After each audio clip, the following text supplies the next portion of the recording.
Hello and welcome everyone to round 5 of the Lewis Chess Legends tournament in Norway. My name's Joe. I'm commentating once again for Phoebe, and we see a handshake, a start of the clock. Phoebe's got the white pieces, and she starts off with e4, I think, if I'm looking at that right. But good morning and welcome, and good afternoon to most people, I assume. But yes, welcome. Looks like the game is underway. What is this, a French defense? Oh my goodness. Phoebe's got to be very well prepped against the French. And it looks like we have an exchange French. Oh my goodness. I might have jumped the gun a little bit.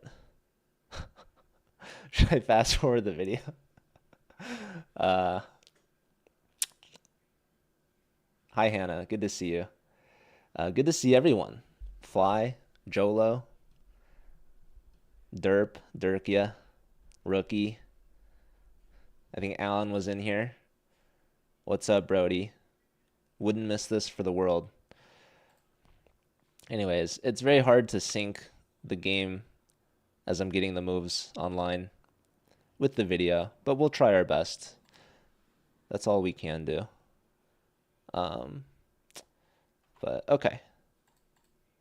We have some moves coming in. Now, the French exchange gets a bad rap, I think. I used to play the French exchange. I'm not gonna lie. So, Phoebe's been playing an Alpin, and I play an Alpin. I can't help but wonder.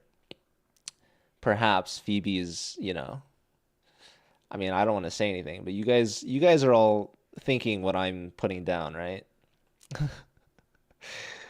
Um, Yeah, unrated opponent. Phoebe played, I believe, an unrated player in the first round and was able to get the job done with a dub, despite the last move that she played.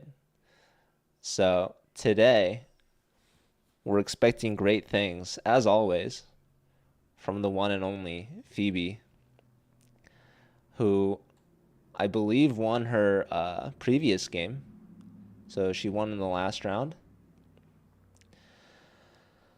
I should really know. So she's played 4 games so far. I think she's 2-2, right? She won the first one.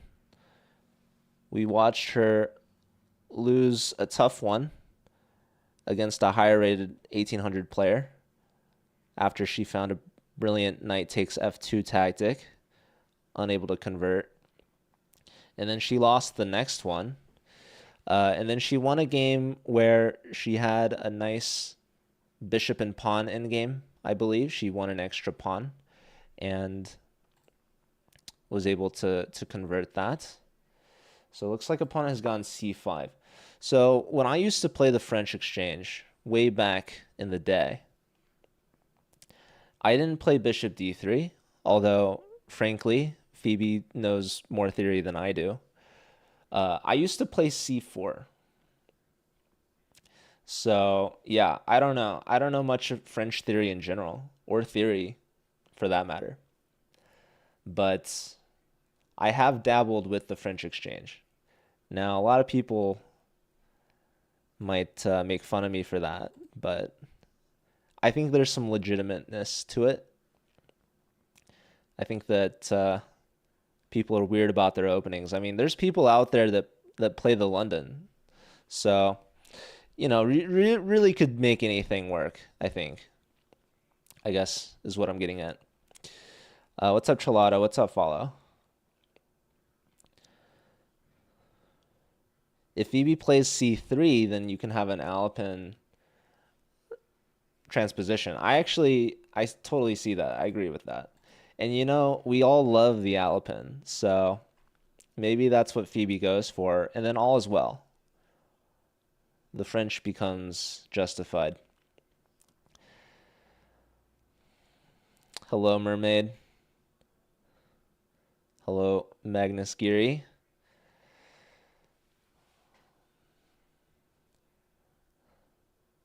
Shout out to Hannah and her kick. Is that a new channel? A new endeavor for Hannah, perhaps?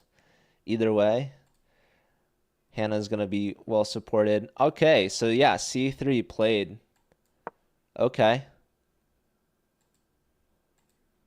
I see what's being put down. We love the free promo, Dijon. Listen, we're all one big giant chess community. We all like to support each other. Lots of people tune in to support Phoebe. And I know Phoebe's best wishes for everyone else is to support others, and Hannah's gonna be back here in the booth commentating. I believe it's the last round. So you guys are stuck with me today. I'll be back tomorrow as well, joined by the one and only Louise, who I would not be surprised if we see her tuning in the chat later. It's still very early in Brazil, just barely past noon, so she might still be sleeping.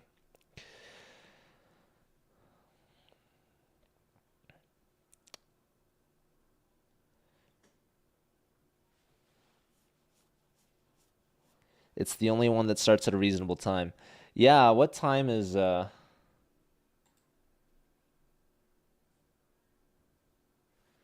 what time's the last round? It's 8 a.m. for me, for anyone that's curious.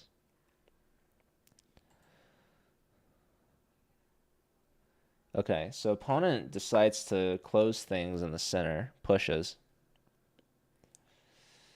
And now Phoebe has to bring her bishop back.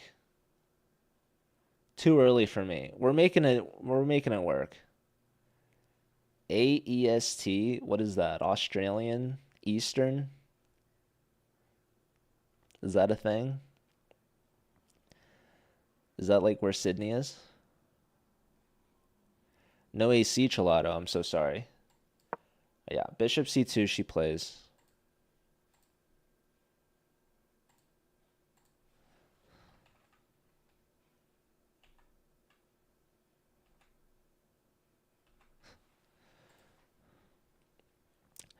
Australian Eastern Standard. So I'm assuming that's like where Sydney is. Durkia gifting to my boy Magnus. Also, as you can see, we've added stream alerts. I combined added and alerts to added. It's loud. Okay, so we'll try to lower that. But yeah, it's a work in progress, as you can see. So if you guys want to test that out again, maybe. It'll happen when it happens. Hello, Dijon. Good to see you. Yeah, Chelato, I don't know. Maybe you can go to the pool, find some shade.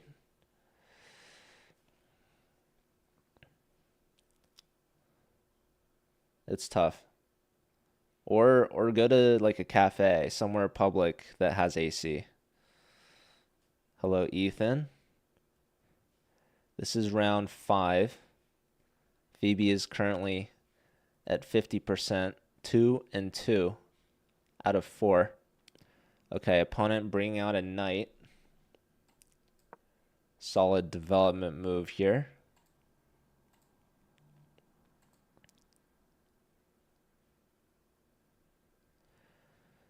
So we're still very much in this opening. Yeah, b3 will be a great way for Phoebe to really put pressure on the queen side, try to break down this structure. You might very often see b5. And we could play something like a4. You can also bring the knight to d2, even more pressure. If you go a6, you'll simply take, and the pawn is pinned. So these are things to think about, for sure, in the future. But in the meantime, I think Phoebe's going to remain focused on her development. So opponent has just brought out a knight. Phoebe as well. One knight move away from castling. That's exactly what we see. Knight f3. That's funny, Brody. The private pool. Yeah, no AC, but has a private pool. That checks out, Chelato. Did I catch the previous games? I watched a bit. Not not every move, I don't think. But I was also watching the SCC. So, not to say that my priorities are not in order. I try my best to watch both. Uh, I really didn't have to expose that information. I hope you guys can all forgive me. I don't know. Am I the only one here that watched a little bit of the SCC? Probably most of you are like, what is SCC? Super Chess Championship? Well, for all the Phoebe fans that have no idea what the SCC is, it's the Speed Chess Championship, which is very different than a classical time control game. But yeah, we all love to watch classical. Definitely. Okay, bishop to g4 played, pinning this newly developed knight to the queen. Phoebe could just simply castle. I do think that's best. She can connect the knights. Maybe not immediately, because we don't want to block in our bishop. Maybe later. So maybe she brings the bishop out. Maybe she castles. I think those are probably the two most likely responses. CCL better than SSC. Well, I don't know what SSC is, but I do know what the CCL is. So, high compliment for sure. You watched 3 minutes, Stirp. That's a lot. That's 3 minutes that you could have watched Phoebe think about a move. Eskaya dropping bars. Hello, BP. Good to see you. You were hoping I was going to cover the SCC? Well, maybe if I wasn't watching Phoebe, I would be watching Danya in about 30 minutes playing Bullet Brawl. So that's definitely a thing.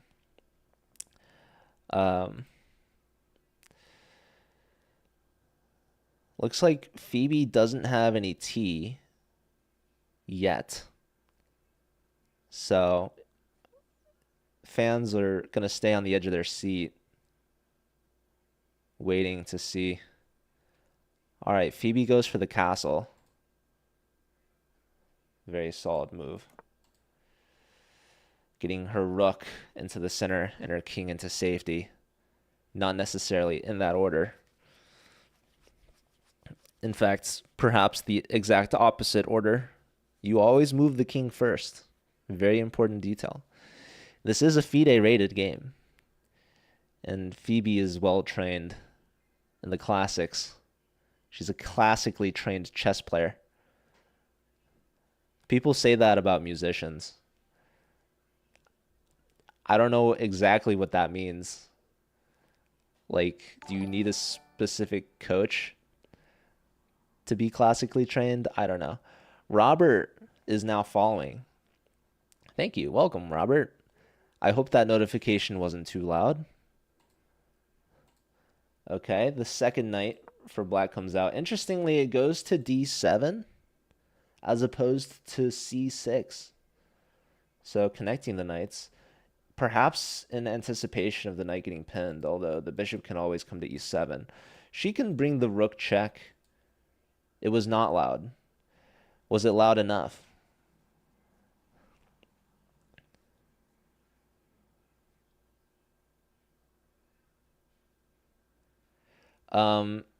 Yeah, Dirkia, when I analyze games, you don't have to submit your own games. You can submit historical games, such as Phoebe versus Anonymous, round 3 of Lewis Chess Legends. Honestly, I shouldn't have said anonymous. We all know who Phoebe played. I'm just blanking on it right now. This notification was okay. That is the bar that I'm going for.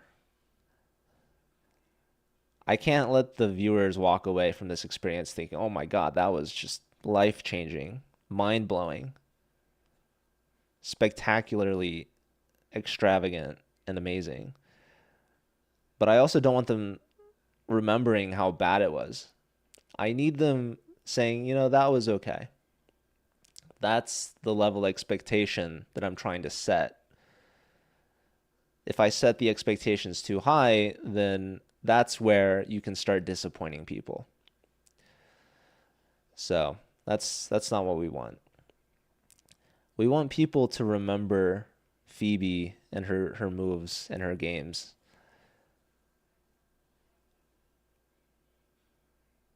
Her finishes. And it looks like we have a rook check from Phoebe. So expecting bishop e7 from her opponent. Also getting ready to castle. Let's see how far behind I am from the game board. How many seconds was that, you guys? I think maybe we'll go forward 10 seconds. Hopefully that'll help. All right. Anyways, I was mentioning Phoebe doesn't have her T yet, but what she does have is a banana. So part of Phoebe's prep, perhaps, her arsenal. She's switching it up. Opponent was ready for the T, but instead sees that Phoebe, instead of being caffeinated, she's focusing on her potassium intake today. Yeah, big prize pool for the SEC.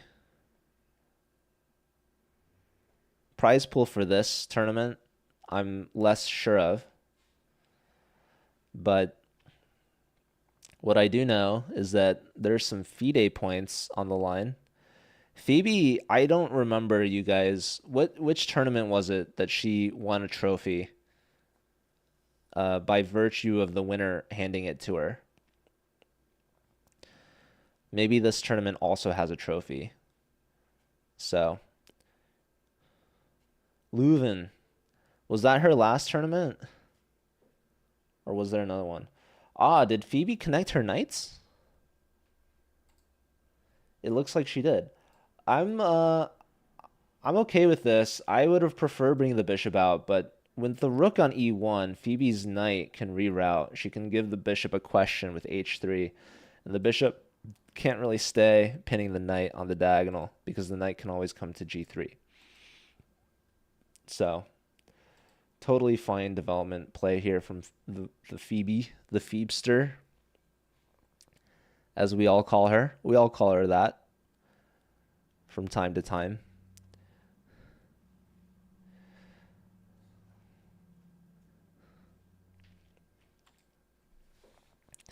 Some say that username was taken on Twitch, so that's why Phoebe decided not to go with it. Who says that? I'm sure we've all heard it. It's definitely not a rumor that I just made up just now for the sake of commentating.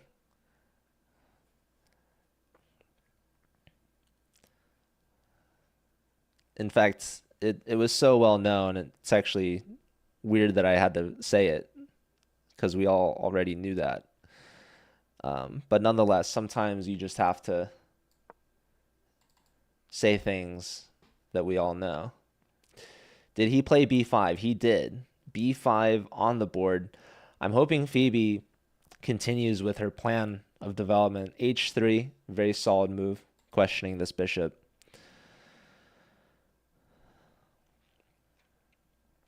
We call her Phoebesy. Phoebesy is another nickname for sure.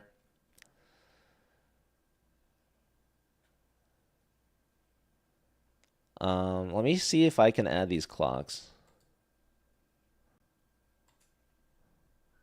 Let me see.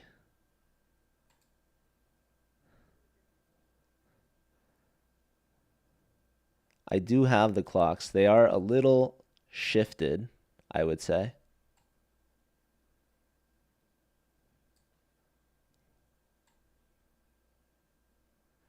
And now that I'm thinking about it, it's going to be probably shifted for tomorrow too. So that's okay.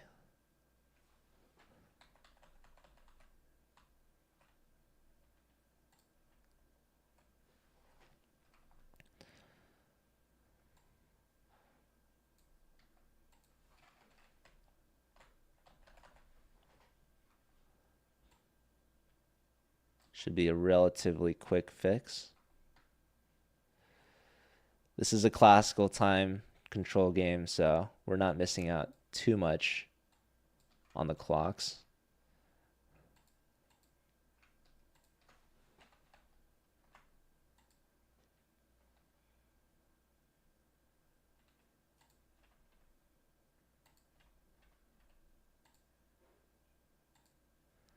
How's that? It's not that bad, right?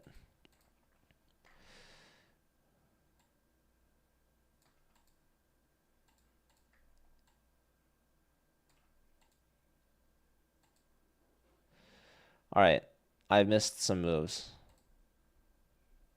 Okay, so Phoebe did not play h3, but she's played knight f1. Basically the same thing. I mean, it's all coming together. Phoebe knows what she's doing.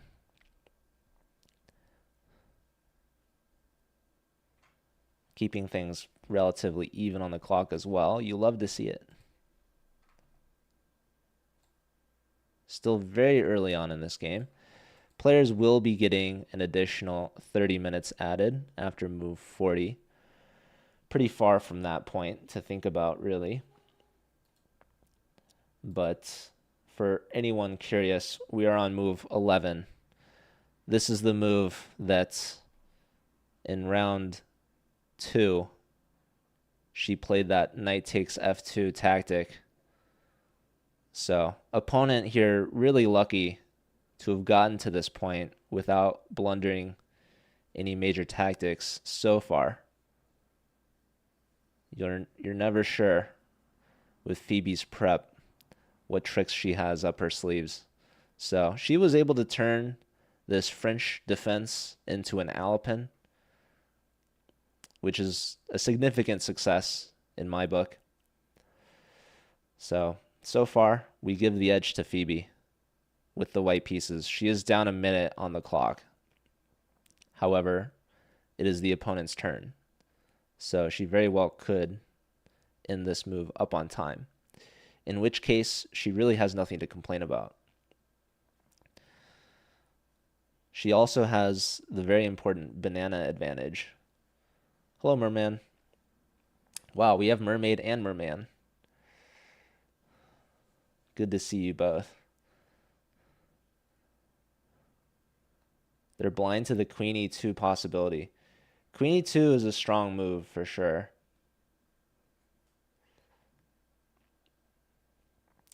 Knight F1, it does address this bishop pin because we are threatening H3, knight G3. It also opens up for the bishop, so that's totally fine. Hello, Zen. Good to see you.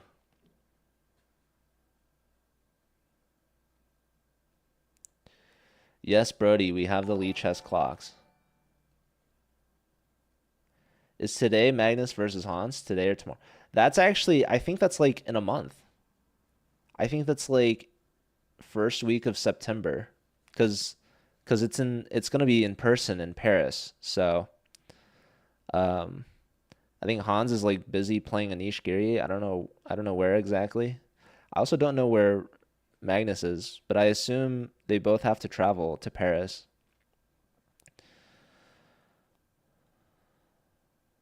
All right, we have a prediction in the chat. It's closing very soon. Only 10 points on a draw. No one's betting on a loss. Where are my gamblers at? I like those odds. Should I bet? It's like 6,000 for the Phoebe. Okay, 1,000 for a draw. Still no one, not even 10 points for oh no, a loss. No one wants to do it. We're all Phoebe fans. Phoebits, as some would say. Brody, thank you for the sub. I appreciate that. Hope you had a good stream. Shout out to Brody. All right, what did opponent play? Opponent played h6. So, yeah, computer's giving this actually a significant advantage. It's not calling for queen e2, it's calling for h3. Somehow, some way. Ah, so this move really weakens the light squares. So, pawn pushing, one of my favorite activities to do, not only in chess, but just in life, on and off the board. Sometimes I bring a pawn with me wherever I go and just push it around. They call me a pawn pusher. So this move by the opponent makes a lot of sense if you want to prevent the bishop from coming to g5.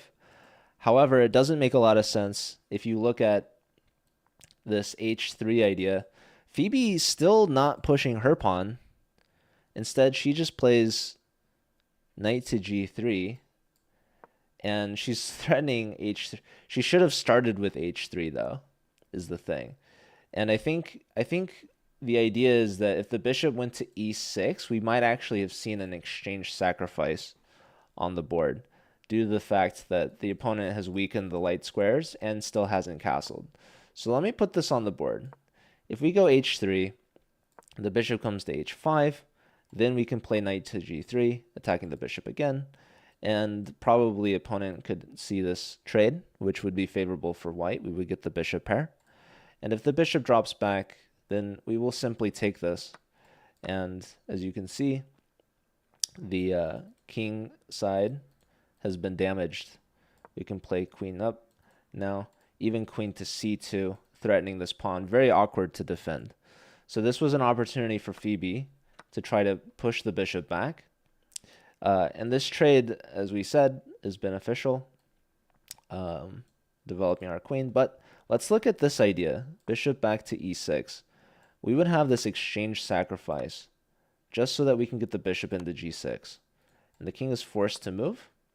And now we can continue and try to threaten checkmate, try to win a pawn.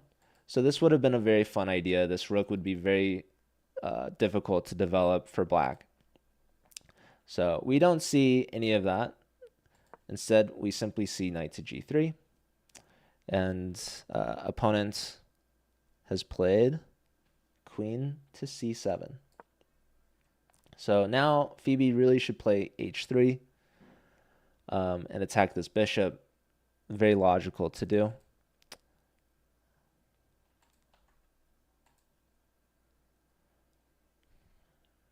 What's my FIDE? I always joke that you're not supposed to ask a woman her age or her weight. I don't know which is worse. Probably weight. I don't know. You can't really help your age, but you shouldn't ask an American what their FIDE rating is. So I'm kind of ashamed. Or maybe I'm just appropriately rated. Or maybe I'm overrated. Probably overrated. But my FIDE is like 1750-ish, I guess. I don't know. That's a good point, Fly. Does the opponent not know how to castle? Well, Phoebe castled, so if he didn't know, he'd be very confused if Phoebe did it. Phoebe tries to show the opponent how, but opponent not taking the hint. So, yeah, we really want to play h3 and attack this bishop and then see if we can pull something off on the e file. Castling now, like if black were to castle, that would simply drop the bishop. So if castling wasn't easy for the opponent to do earlier, it's definitely very hard to do now. Your USCF is pretty low, Brody. You should work on that. You put in your card info for the first time. Oh no, that was your first ever sub on Twitch? What have I done? Brody, I'm so sorry. That's that could be a steep rabbit hole to get into. could cost the wallet.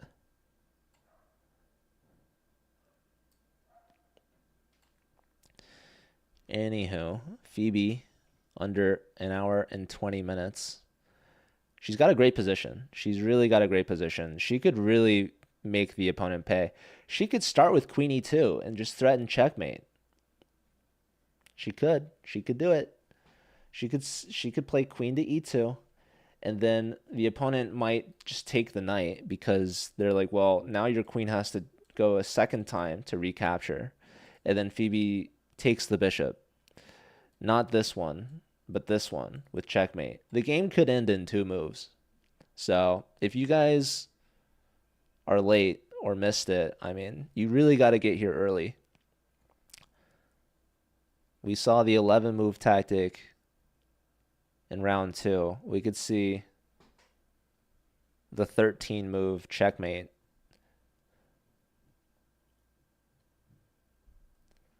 Here in round 5. So that is exactly what I'm expecting to happen. It's only a matter of time. Actually, I'm hoping for h3. The computer likes a4 as well. Very logical attack on the queen side. Phoebe has the whole board to work with. She can choose, and they're all fantastic. She could play in the center. She could play on the king side. She could play on the queen side. Really, this is her board. And the opponent is just merely playing on it. But Phoebe owns the position. And you can see she's deep in thought, both hands on her head. Essentially, the position's too good to really make one decision. So she's burdened with the luxury of choice. It's a tough task when every move is so good. Hello, White Noise. Welcome in. 60 months. Huge. It's an investment for channel points, maybe. We measure our chess rating in eagles per gun. Yeah, that is the freedom units that we use. So I have about 1,900 of those. USCF.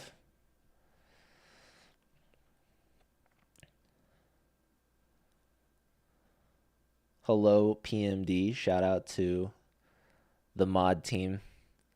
There's been many mods before, but now that PMD is here, I can truly give them a shout out.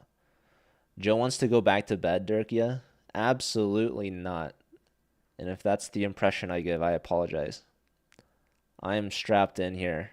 This is an exciting moment. Phoebe's investing time. She wants to make the best move. The only problem is there's many amazing moves. She can't really go wrong. She could go wrong if she blunders her queen. That's one example. This knight is pinned, so she cannot move it. I would not recommend moving said knight. Now, if you play h3, you unpin the knight. So that's one idea. And it's a very common idea with this maneuver. Knight f1, knight to g3. So we'll see if she goes for it. Now, she could be taking a page out of the opponent's book and seeing h6 and thinking to herself, well, I don't want to do that. So what instead does she do? What was that move that was just played? She brings in the other knight to f5. So definitely this should be captured. This knight is essentially intolerable. If black wishes to not take the knight and tolerate it, then they would have to move this knight. There's no other defense of the bishop. The knight and the rook are combining, threatening to win a piece. So we're expecting bishop takes f5, kind of an only move from the opponent. We'll see how quickly they do it. Poor Alan and Durkee not getting recognition. No, they totally are recognized. I recognize both of those names. I've seen them before.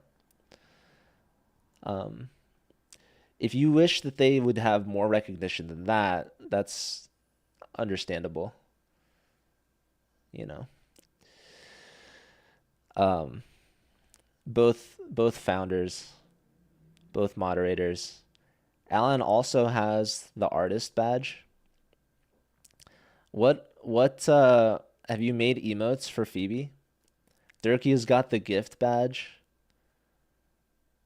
PMD has a conductor badge. I mean, we've got really like the Avengers team of moderators here on Phoebe's channel. They have every badge.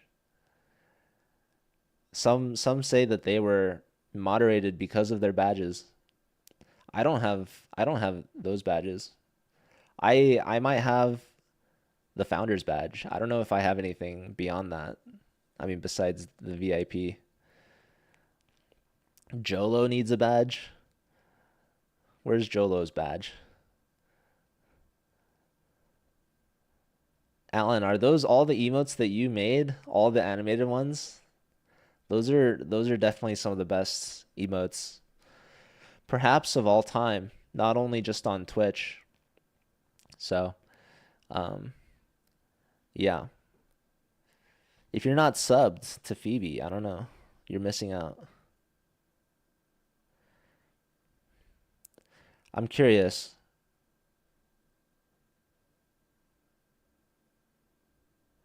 You guys know on iMessage you can actually text Twitch emotes. Did you guys know that?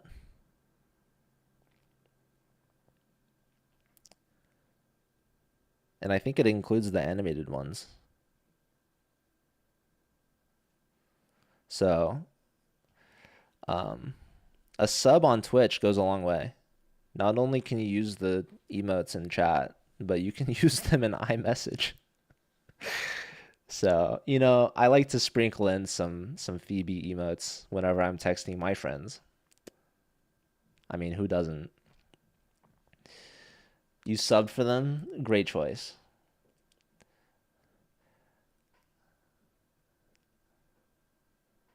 Who uses iMessage? Anyone with an iPhone? What even is iMessage? Oh my goodness. Are you guys Android users? Hello, Master Fox. Welcome.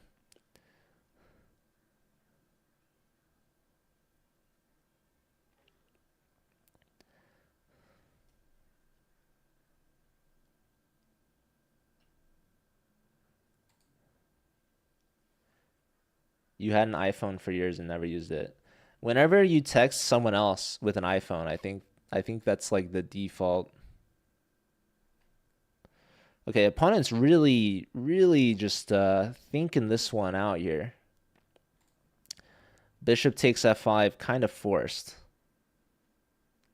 I mean, if you play knight e4, I don't know. Could that be what opponent is thinking? Or knight g8.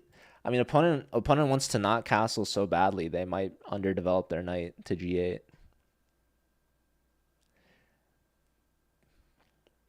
Yeah, position not one that I envy.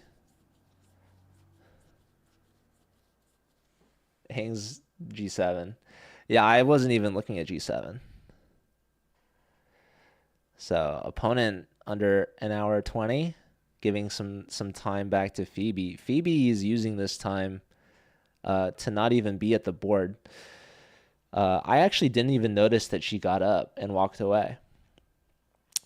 So it leads me to believe there's the possibility that she's brought out her cloak of invisibility again, or she's using the one ring. I'm not sure. Maybe we could get like a slow motion replay and see. It's also very possible that she simply got up and walked away and I missed it. But I won't let that rule out the other possibilities. Phoebe is known to be invisible before many times. This could be a very common tactic that she's employed, making her opponent think that she's not at the board when in reality she is, and is deeply considering the position.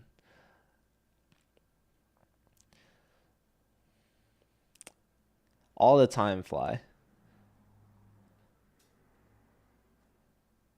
She definitely used the magic. The one ring to rule them all. That's what I'm saying. Hello, Manib. How's it going?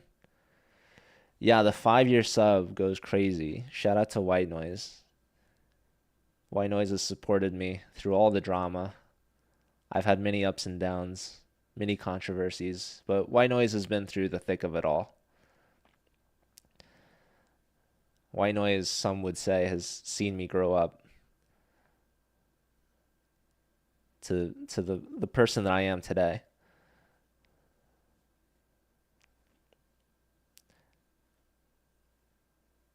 Who would have thought 5 years ago this amateur chess streamer would then go on to commentate for the one and only Phoebe at the Lewis Chess Legends tournament at 8 a.m. on a Saturday morning.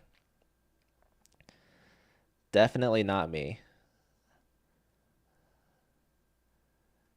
But White Noise knew since day one. He always believed in me.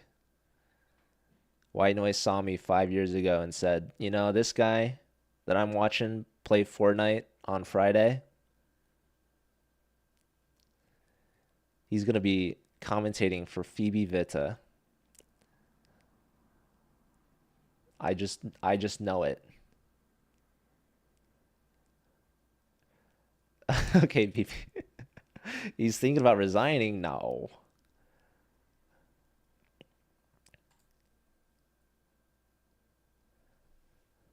He can't resign when she's not at the board. Imagine he just holds out his hand. Which honestly, considering Phoebe's use of magic, it wouldn't be completely insane. Imagine he calls her bluff of invisibility by offering a handshake. That'd be crazy. Phoebe would be shook to her core. How does he know? Anyways, she's now up on time. We did see her walking around. She just grabbed her water bottle. Did I notice the bottle? Okay, I did see that she grabbed it. Thanks for the follow.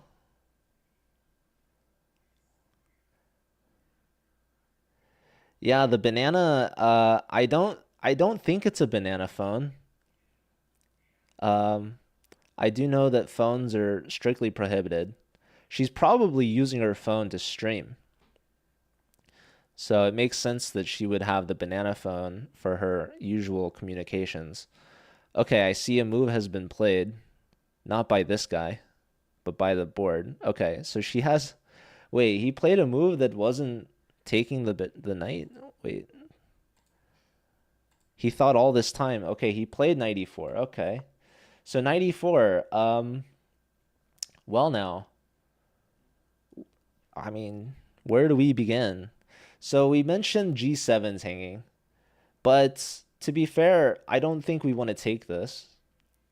The computer says that is the third best option. Now, what I'm worried about in taking such a pawn with check is that your knight, like, what is one thing about this knight move? We were saying it's not a good move. It's not a good move because, well, we can take on e7 for starters, but also we can take on e4. These are the top two choices. So those are the most obvious responses. This knight's only defended once, but it's attacked twice. The thing is, the knight blocks our bishop. So the reason why the knight could go to f5 in the first place is because it was supported by our piece. This knight is trying to interrupt that. Now, it doesn't work because we can simply remove the knight from where it is, capture this bishop, and force the king to recapture, putting him in the center of the board. So knight takes is the top choice, move number one. So when Phoebe returns, we'll see if she plays it. Other options include taking the knight, pawn takes, and yeah, if you take this, then I'm curious where exactly you want to put this knight. Because the bishop kind of boxes it out a little bit. So here we have to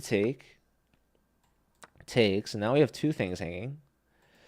And here we have to do rook takes. If king takes, we take the bishop.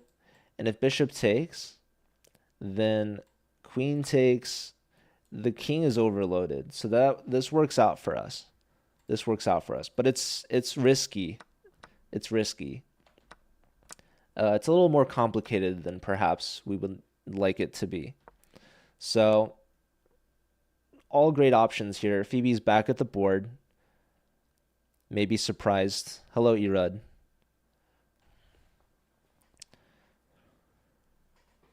Oh yeah, Phoebe played Irene in a simul. I saw Irene won every game. But that is very cool. I've never met Irene before. I don't think. I mean, maybe I have, and I just don't realize it. Moving the bottle. Yeah, yeah. I remember in round 2, Phoebe's opponent had the bottle covering their pieces. So Phoebe is a bit better than that. She knows.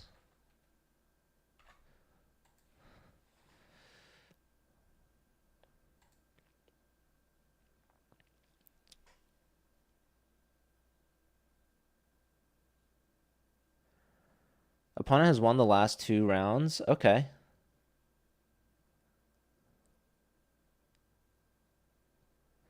You think Phoebe got some champagne? I mean, it could already be in her bottle. We don't know for sure. Perhaps a question for the post-game interview. What is Phoebe drinking today? Usually it's tea. Today, I mean, I thought it was water, but PMD gifting to BP. Huge gifted sub right there. Welcome to the Phoebits.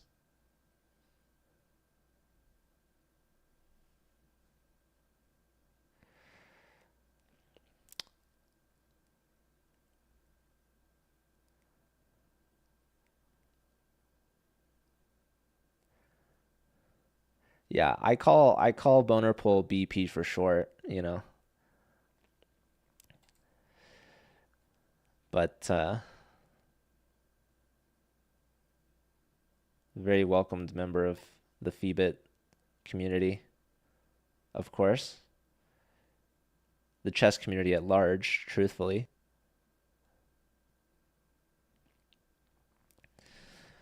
All right, Phoebe, you've been given an amazing opportunity, a position here to take advantage of a king that has gone uncastled,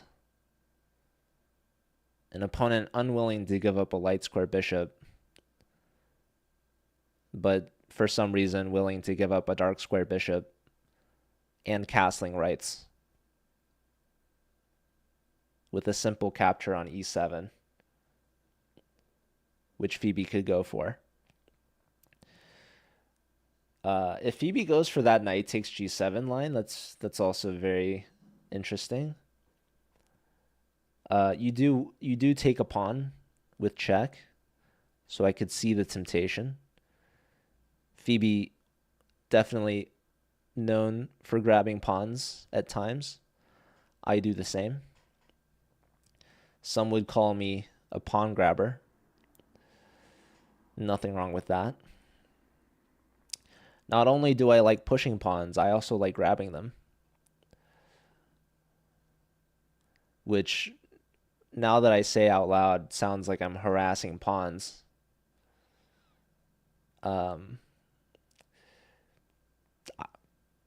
It's going to be tough to beat these accusations. All right, she's grabbing something. There it is. Knight takes e7. So, yeah, best move played by Phoebe on the board. Opponent is going to have to recapture or go down a piece. So, Now he legally can't castle either way because the knight is there. So, yeah, opponent didn't have this pre-moved. Maybe didn't see it.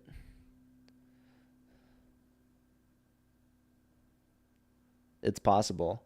Rosy Chess with the raid. Let's go. Hello and welcome to the one and only, the most handsome chess streamer on Twitch. Tuning in. For those of you just now joining us, there's been a lot of action that you've missed. So I can pardon it. It's still fairly early in the game, but I'll go back. I'll go back and show you all what you've missed so far. Phoebe starting off strong here. Best by test, e4 with the white pieces. And we see a French defense. And Phoebe plays the French exchange. Bishop to d3, c5. And now we have a transposition to an Alpin. c3.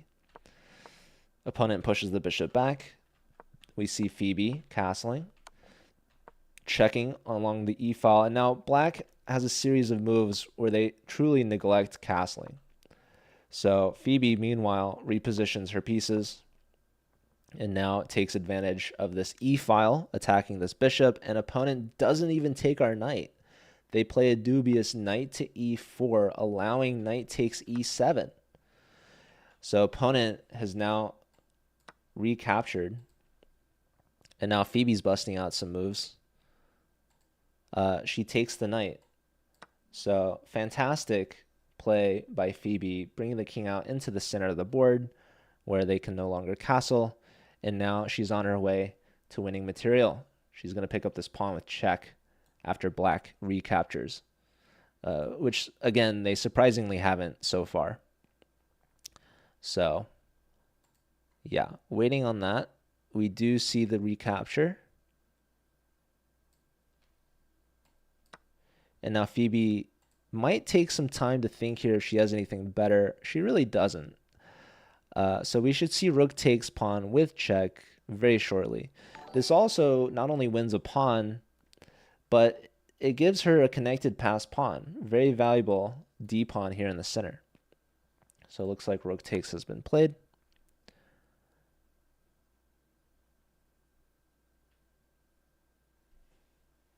Isn't this just GG from NM Rosie? My camera's so bright. It's because it's morning for me, I guess. I don't know. Okay, so what did the opponent just play? Bishop back. That makes a lot of sense.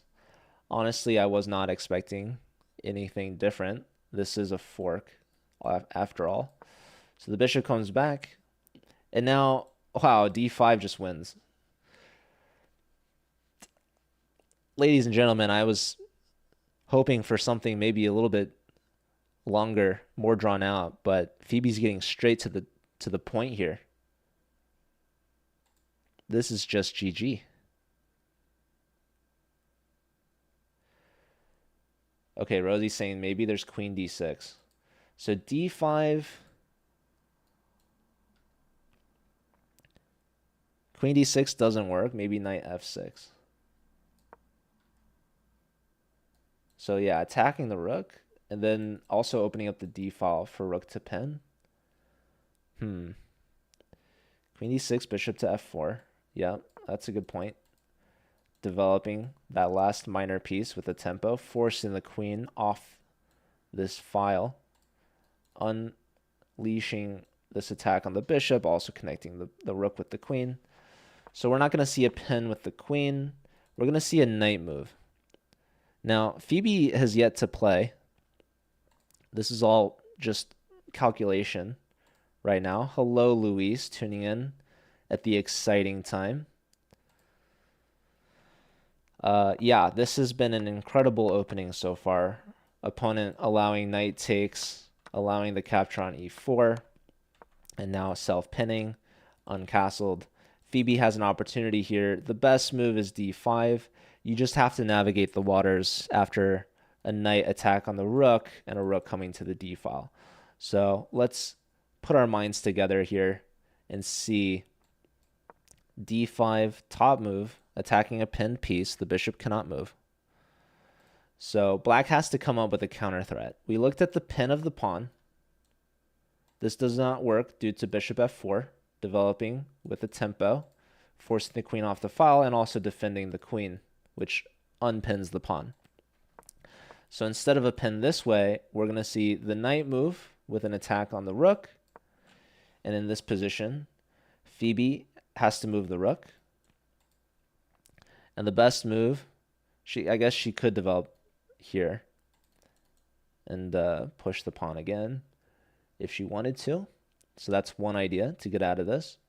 But another idea is to play rook to d4, which doubles down on the defense of the d pawn. It does unpin the bishop. I was thinking something like this, but no, we would just simply take. So if takes, we give up the rook for 2 minor pieces, and this would be a fantastic endgame for the Phoebe. So yeah, she's got some time here. She's not rushing. Whenever you're thinking that you're about to win and you have over an hour on your clock, it's a good time to pause and think rather than rush, because the last thing you want to do is make a mistake, especially if you think if this move just wins a piece, it just wins the game. So Phoebe's got to put her thinking cap on for a little bit longer, and yeah, really got to work through this position. So yeah, d5, knight f6. Another thought I was having was just bring the rook back. But you know, if you just go all the way back, for example, yeah, rook to d8 gets really annoying. So we do like the rook on, I mean, the e file for sure, but also on the 4th rank, it's really helpful if we put it on d4. You could also, while you're on e4, use that opportunity to develop the bishop, and you can get the pawn locked in on d6. So still many good moves. Computer even likes just playing queen to e2, and again, we'll get 2 minor pieces for the rook. You give up an exchange momentarily, but you'll get the bishop in the long run. So yeah, curious to see how Phoebe wants to navigate this. It's possible she doesn't even play d5. She could do something else. I mean, still bishop f4 is a very solid move. There's really no stopping d5 after that anyways. I mean, yeah, she doesn't even have to. She could play b3, probably a4 fine as well. So these are the positions that we really love to have, because she can pretty much do anything and maintain an advantage. But d5 is the most direct, gets straight to the point. All right, Luis is going to go live after this game, so hopefully pretty soon. Joe, are you Dutch? No, I'm not, unfortunately. Don't let my name deceive you. My name isn't even my real name. Okay, Phoebe has played d5. And then what did the opponent play? Opponent played knight to c5. Yeah, so not knight f6, which would attack both the pawn and the rook. Instead, knight to c5, which still attacks the rook, but it doesn't put as much pressure on the pawn. Again, we looked at bishop f4 as a great move. Rook to d4 is the top choice. Also, queen defending the rook is a great way to play. So we'll see what Phoebe comes up with. She really didn't think that long on d5. Maybe a couple double check ideas of making sure she's not blundering anything. But yeah, when the knight moves, this also opens up the d file a little bit for a rook. So we'll see if Phoebe finds rook d4. Now, rook d4, yes, it unpins the bishop, but if you imagine for a moment that the bishop tries to save itself, you're going to get forked. So you can play rook d4 and let the bishop go because you're threatening a massive fork on the king and the queen. More perks of the king being uncastled. So this still should just win a piece. So yeah, here the computer is calling for a queen move, where Phoebe could then obviously just simply take, which would be good because she's up a piece. And that is how you win chess games, by winning material. So this game, absolutely smooth sailing so far for Phoebe. She really couldn't have maximized this position any better. We are going to see, though, if the opponent, or I guess if Phoebe plays rook d4, she could play pretty much anything else. I guess, yeah, it's worth looking at this other idea, right? If we allow this pin, wow, computer says bishop f4 still. That's intriguing. No, not, okay, sorry, b4. I can't read. Honorary Dutch. That's a high honor.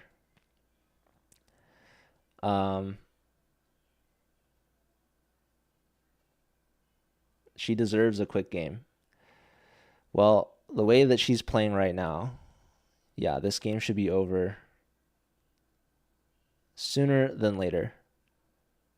But critical moment here. We've seen Phoebe psych herself out sometimes in certain positions. This one, it gets a little tricky if she allows the pawn to be pinned, right? That is Black's hopes and dreams for a defense, with this knight move attacking the rook.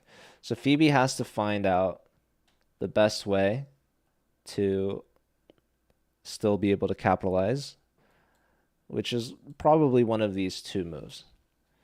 And again, she could just defend the rook, sack that exchange, and get two minor pieces out of it, which would still be very much winning. But it's not so natural. It's definitely not what I'm expecting. It's not a very human way to play. It's an odd approach for sure because it's unnecessary. You can win the piece and not give up the exchange. Rook d4, bishop f4, and then moving the rook again. Yeah. What's up, Tian Khan? What's up, Lord Grim? Do we know her opponent's score? Apparently, they've won 2 games in a row before this. As for their score, I have no idea.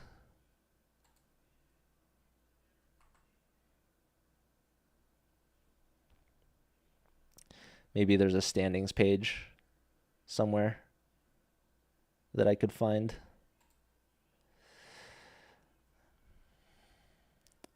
But, you know, there's only one of me. I can only do so much. There's so many of you guys. I'm outnumbered here.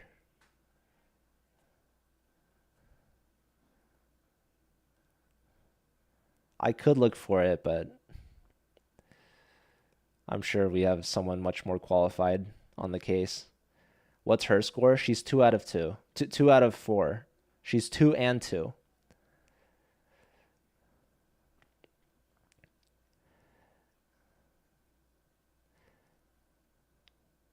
Joe clearly isn't one of us, in quotes. What does that mean?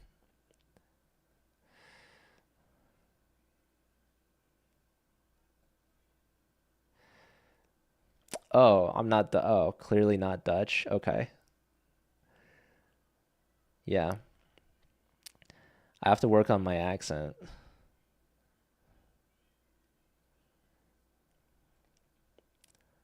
I don't know much about the Dutch, but I do know that they have canals.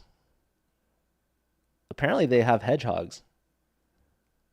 That was something that I guess I wasn't really thinking about, like where hedgehogs are from. They're apparently from the Netherlands. All right, did Phoebe just play rook d4? Did Phoebe just play rook d4? Oh my goodness. She absolutely did. Best move on the board once again. Phoebe's putting this guy in the hot seat. I don't think he's gotten up once. He is strapped to the chair. And unfortunately strapped to this horrible position that he's put himself into. And that Phoebe is capitalized on. So he's going to have to reconcile with the fact that he's going to be down a piece at a minimum. And the end is not in sight. Phoebe's got more coming. Bishop f4 still on the menu. Rook d4 was just the appetizer. This bishop and this king, that's the main entree. Sorry if I'm talking about food. I haven't eaten yet today, so excited for an early game to finish early. But yeah, Phoebe's absolutely cooking, and she's gonna be serving up an L to this guy. So, I mean, what does black even play here? You can't move the bishop because you'll get your king and queen forked. I guess you play rook hd8. I guess. I mean, you're stopping the fork and you're getting ready to you're gonna castle long. Well, not long, but you know, by hand. Maybe it's true the guy didn't know how to castle. Someone suggested that, and I wasn't so sure because I know I saw Phoebe castle, and I assumed that he would also know how. But this guy, he could just be extremely confused. I mean, look at his hands. He's just tapping on himself like, "Oh my God, why am I even here?"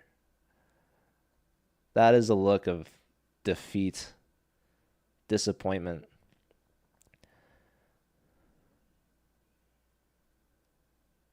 Anguish.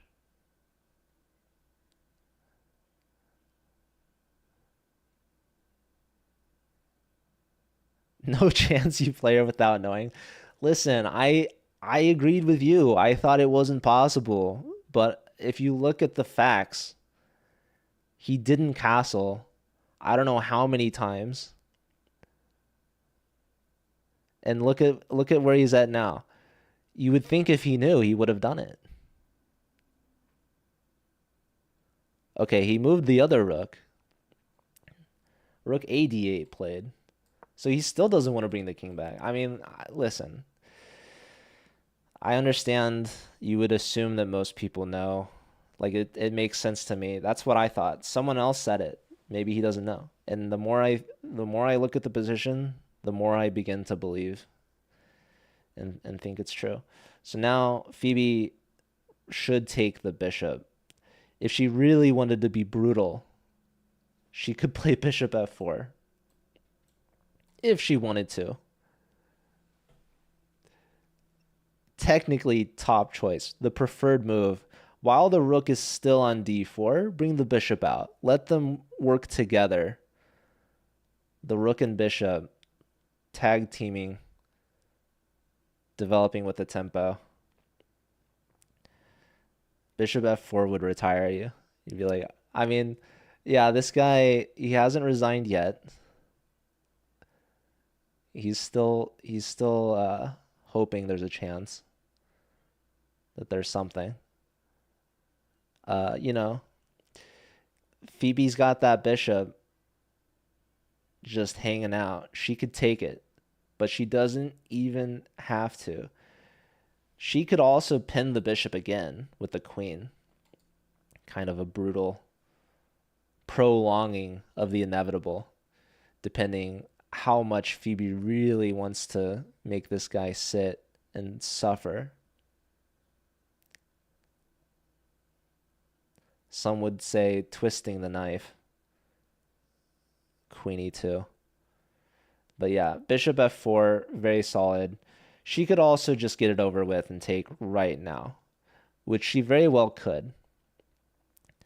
And why not? I mean, if the piece is free, there's nothing wrong with taking it, right? It's all just kind of a matter of choice here.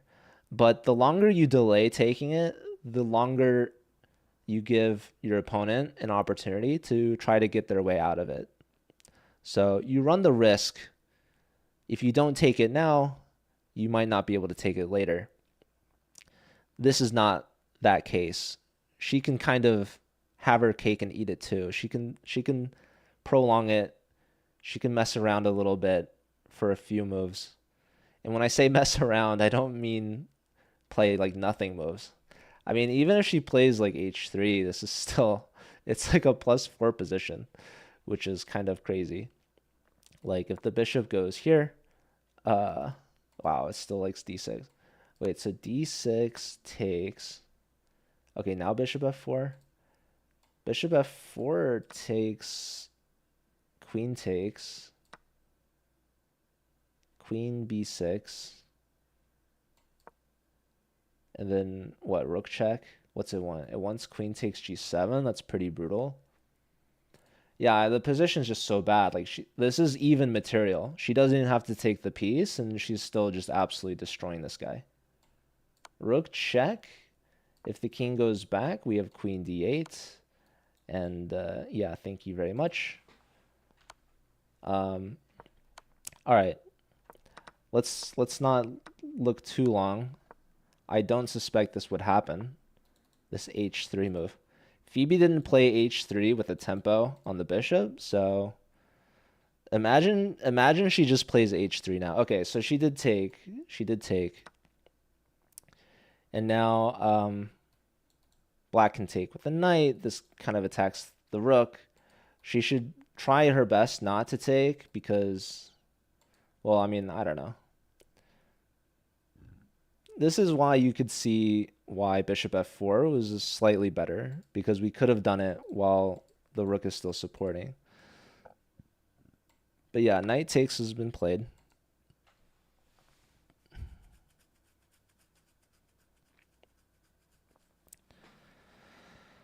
Banana cake or banana bread? They sound different, but I do love some banana bread.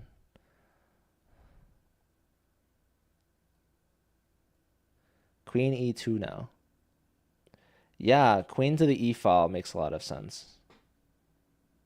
So we'll see. I was saying Phoebe should not rush to take. This is still like completely winning, but you're really helping your opponent get that rook into the game. Like opponent should have put the rook on the h file over to begin with, because then the king can tuck away and not block in the rook. So white obviously is up a piece, which is fantastic. But there's a matter of technique here involved.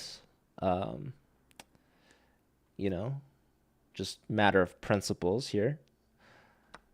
But yeah, Phoebe, she's cashing out on the piece, and essentially there's a lot of ways that she can win, including trading rooks. Like you're up a piece, so trading is good. But it does help your opponent's development. So if you go to the e file, you pin the knight, there's no knight capture. There's still the rook trade possible, but then you bring your knight in, and you're putting pressure on their pieces. Also, what I like about queen to e2, besides pinning the knight, we're also renewing the idea of bishop f4, which is just nice to develop with tempo. So the knight cannot take as it's pinned, and the queen can't take because the rook's still defending it. Thank you for the follow. I think that was. Welcome. Anvil Hammers. Anvil Hammers. Are you a fan of Hammer, who is also competing at this tournament?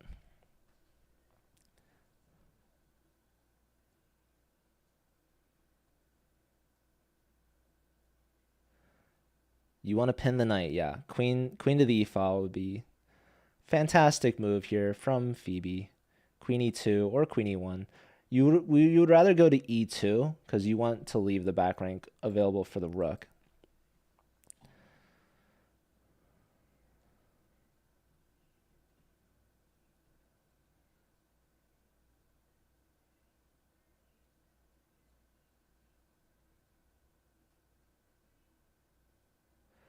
Mercy me saying no move suggestions, please. Um, that actually is a good rule when streamers are playing live chess. This is actually a delayed broadcast. Phoebe's game has a delay on it of 15 minutes, but also they're not looking at the chat either. So everyone's welcome to share their ideas and suggestions. It's just part of the Twitch chat experience. This guy is staring at the camera. Maybe realizing his mistakes are being caught on film. He's like, man, I wonder how many people are watching me butcher this.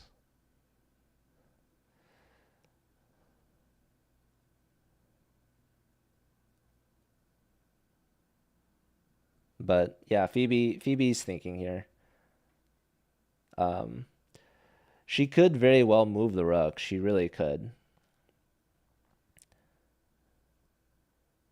In fact, rook takes d8 is actually the third best option besides queen e2 or queen e1. What was the opening? Hello, Nodule. Good to see you. Let's tune in here and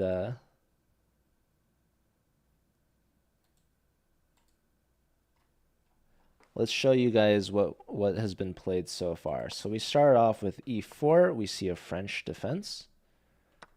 We see a capture. And now we see a transposition to an Alpin, c3.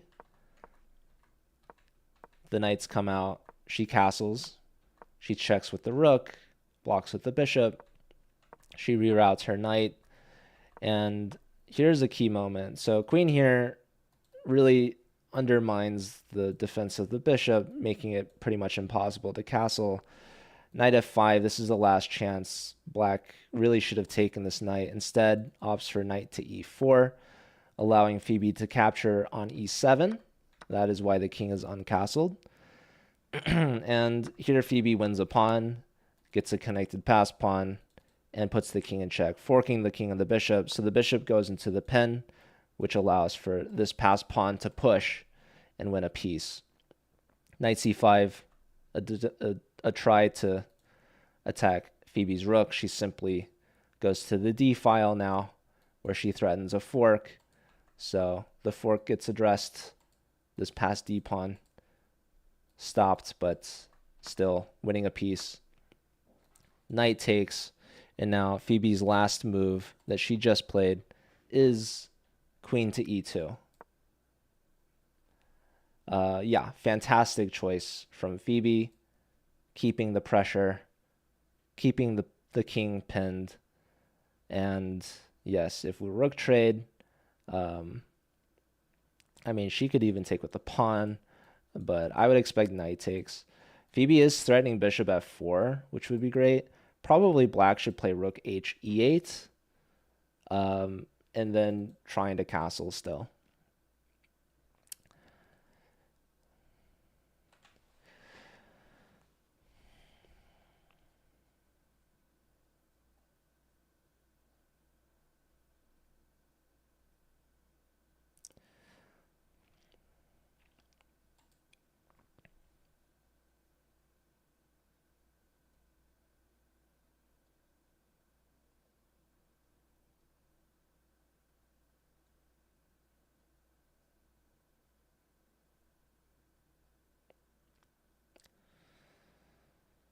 So yeah, I mean, really no notes. Phoebe came prepared today.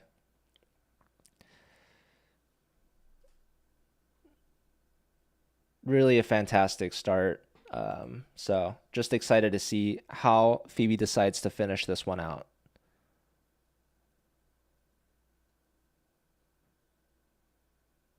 We could see a spectacular finish to follow up the spectacular opening. She's up a piece. And yeah, she's not even done. So she still has bishop f4 coming, the last minor piece of the game, and her second rook. So this isn't even Phoebe at full strength.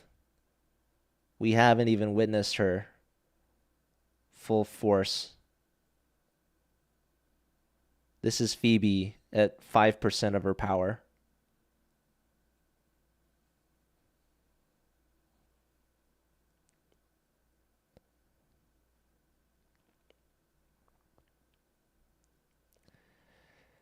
And yeah, opponent. This is now the move. This is move 20. So they're halfway to the 40 move mark. King has moved off the pen. And now rook takes d8 is a great move because the other rook cannot capture. So yeah, opponent's still neglecting the rook on h8.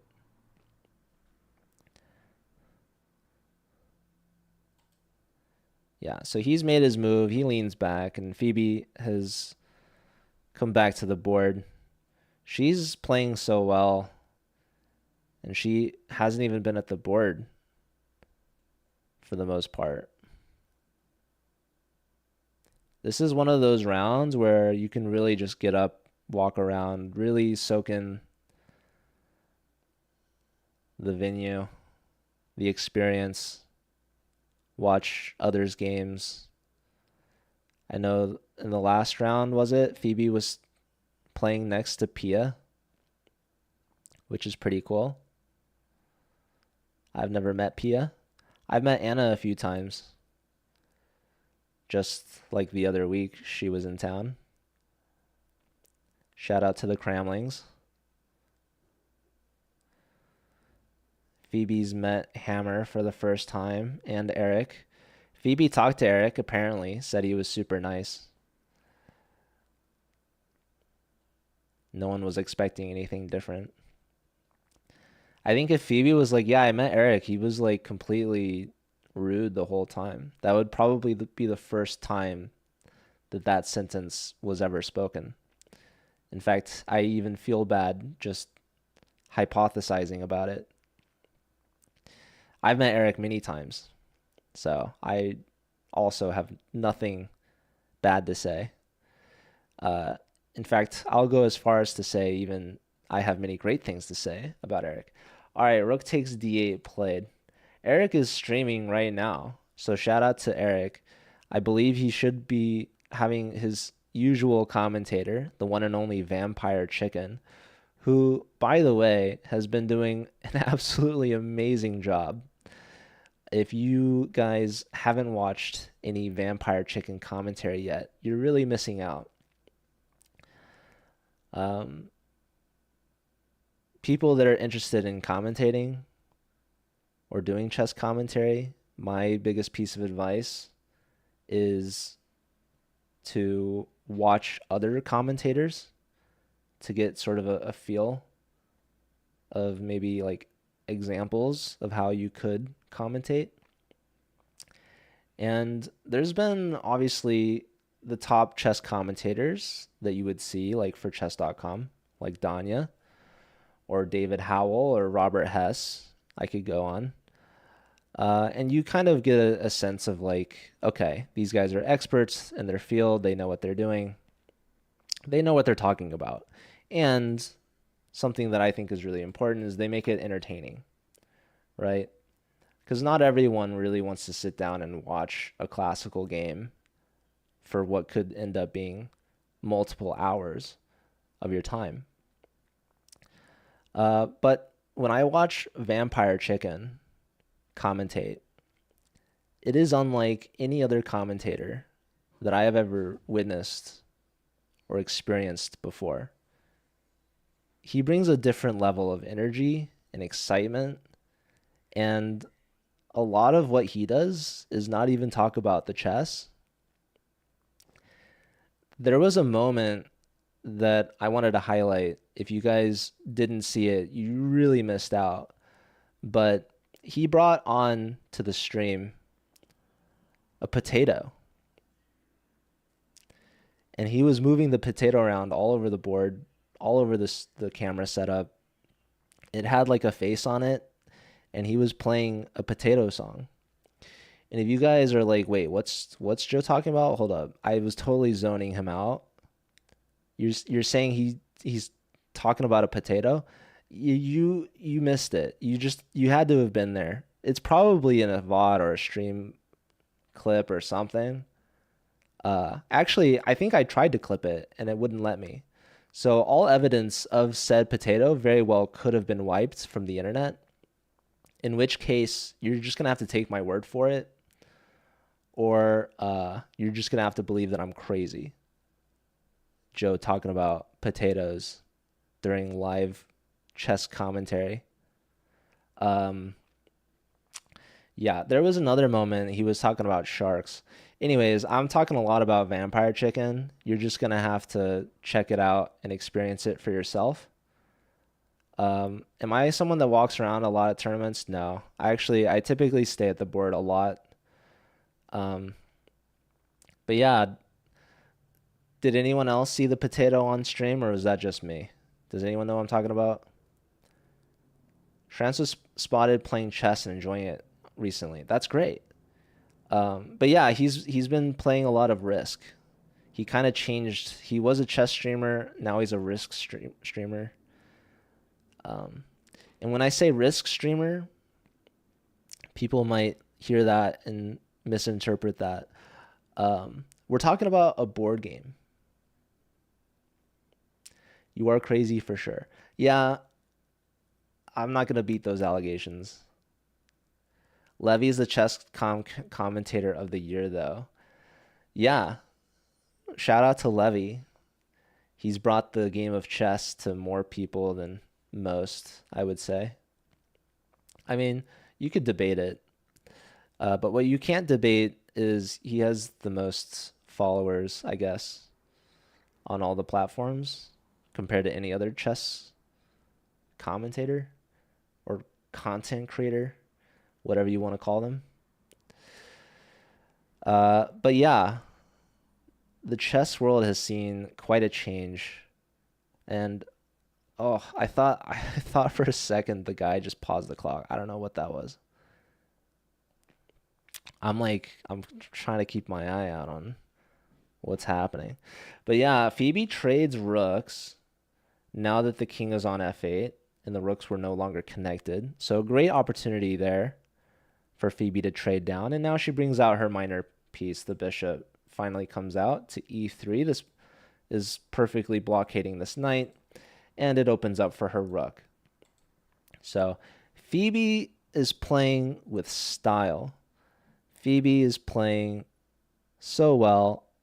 Didn't trade the rooks until after king f8. That is what I call attention to detail.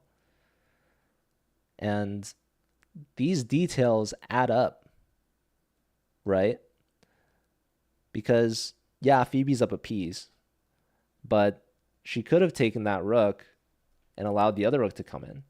She's not only up a piece, but the king is also cutting off the rook. She might as well be up two pieces because that rook is so bad. So Phoebe is really maximizing her chances here at playing the best moves. An opponent plays a quick f6. I don't know about you guys, but f6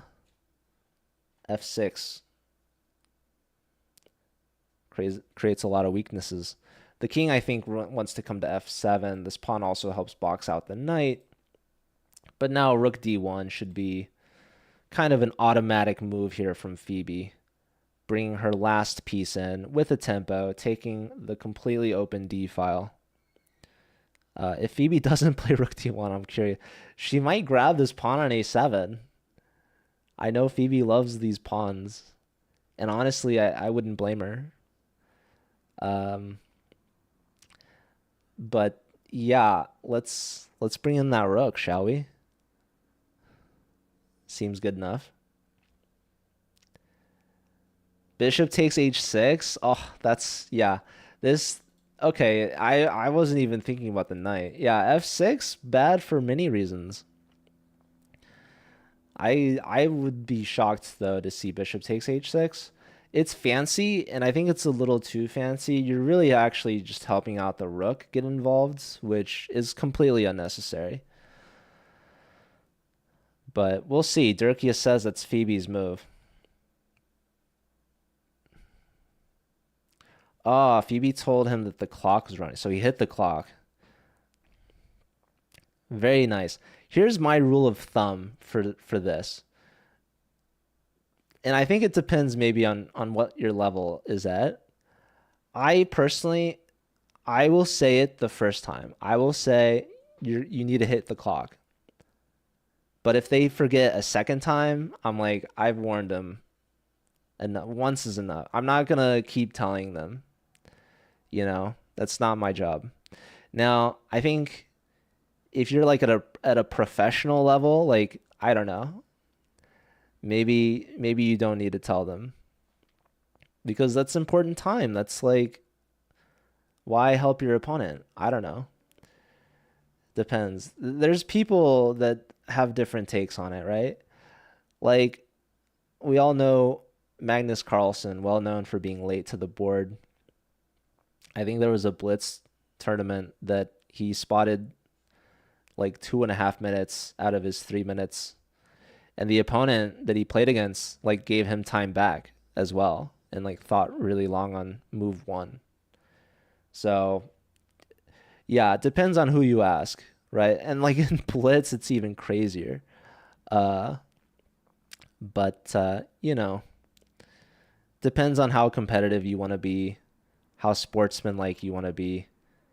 I think Phoebe doing the right thing here. So my personal preference, I warn them the first time. I give them that first benefit of the doubt or whatever you want to call it. Okay, bishop to d4. So an interesting move for sure. She's allowing this knight to capture, which like obviously simplifies, and her knight can retake, which would be a fantastic piece, by the way, threatening all sorts of havoc on e6. But yeah, it's all a matter of choice. Phoebe could have done pretty much anything. I like bringing the rook in. Maybe she wants the rook on the e file, which is also completely logical, reasonable. Might even be stronger than the rook on d1. So I liked rook d1 because it came with the tempo. I should put the move on the board as I'm talking about it. Anyways, yeah. Knight f4 is possible. That's a good point. Is it good? It's fine. I think Phoebe would have to make many mistakes to even allow the opponent back into the game. I'm not expecting that. Phoebe has this on lock. She just has to not get complacent. There was her first round game where she was up a queen against a rook, and her very last move, she blundered. She very well could have lost that game, actually. But the opponent resigned immediately, letting her off the hook. This game feels very different. Like that game, the opponent had both their rooks pretty active, actually, and Phoebe was allowing some activity for sure. This game, Phoebe's been doing very well with limiting the opponent's counterplay. So this move, you could argue, maybe allows some counterplay. But all in all, totally fine. She still needs to bring that last rook into the play. What did the opponent play? Sorry. I missed. Okay, yeah, they brought the king up. Yeah, and now if the rook comes in, this rook is in time. So yeah, kind of giving up a tempo here she could have developed. with an attack, which would have forced the opponent to respond. This was a discovery, but the king wanted to come here anyways, right? And now the rook has been opened up. So we'll be curious to see how Phoebe decides to proceed. You're thinking of applying for an engineering job. Could you share a bit about what you do? So I do work for chess.com. I run the Collegiate Chess League. That is my main task there. And if you're wondering what the Collegiate Chess League is, you can do !CCL in my channel. But essentially, we run events for university chess teams. So we're actually announcing our next season on Monday, which is very exciting. One of the cool things about the Collegiate Chess League is that it's completely free to join, and we pay out $50,000 in prizes every year. And something also exciting about this year is that we launched for the first time the India College Chess Championship. So that is an event only for Indian teams, again, completely free. And they're awarding, I don't actually know the Indian currency very well, but apparently it's called lakhs or locks. I don't know. LAKH, something like that. Don't quote me on it. I don't know. Maybe someone from India could help explain. But what's weird about them, it's like 15,000 prizes for that, but it's like 15 with a comma and then 2 zeros and a comma and then 3 zeros. I really don't know how it works. Like, I don't know. I don't know if I've seen that before. Is that right, Fly? I didn't know that. Lox, LOX, I think. Maybe Nodule. I don't know. Thanks, Alan. Yeah, shout out to Zach. Zach is a new streamer. His Twitch username is ZSmoothly. And he is our social media manager. Very fun to work with him. If you've seen a meme posted in the last like 6 months from chess.com, then it's a good chance that Zach had something to do with it. If you're following along with the Luis lore, Luis had a Guess the Elo video recently from Levy, which she reacted to on her stream and posted on YouTube, which has gone semi-viral, which is amazing to see. But that was all thanks to Zach, the mastermind of the Collegiate Chess League social media account. He connected with Levy and came up with the idea that they do a chess.com staff Guess the Elo. So, yeah, lots of staff applied for that or sent in games. Zach, I think, had his game reviewed, and Luis had her game reviewed. And her game actually was played live on stream. So you can actually watch that happen in real time. If you really want to look it up, it should probably be on my channel or maybe her channel as well. I don't know.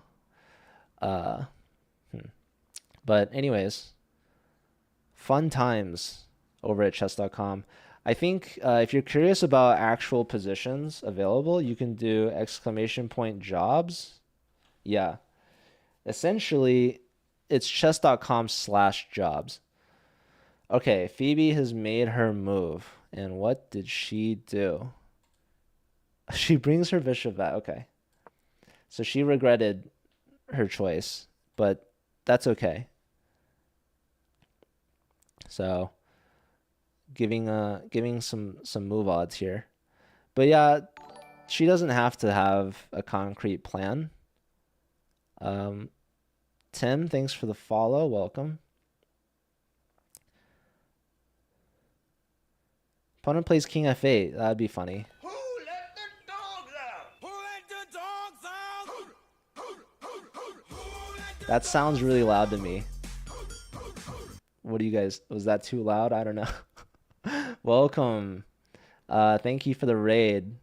We're watching Phoebe's classical game at Lewis Chess Legends. She's up a piece and absolutely crushing it right now. So you all are tuning in at the right time to see her get a massive dub, and she's going to have a positive score. This is round 5. She's 2 for 2 right now. Okay, opponent has made their move. They didn't touch their rook for whatever reason. They developed the queen to c7. Yeah, maybe trying to play knight f4 still. Still needs to bring the rook. I mean, Phoebe also, these rooks are on the corner still. Wondering when's it their turn. It could be right now.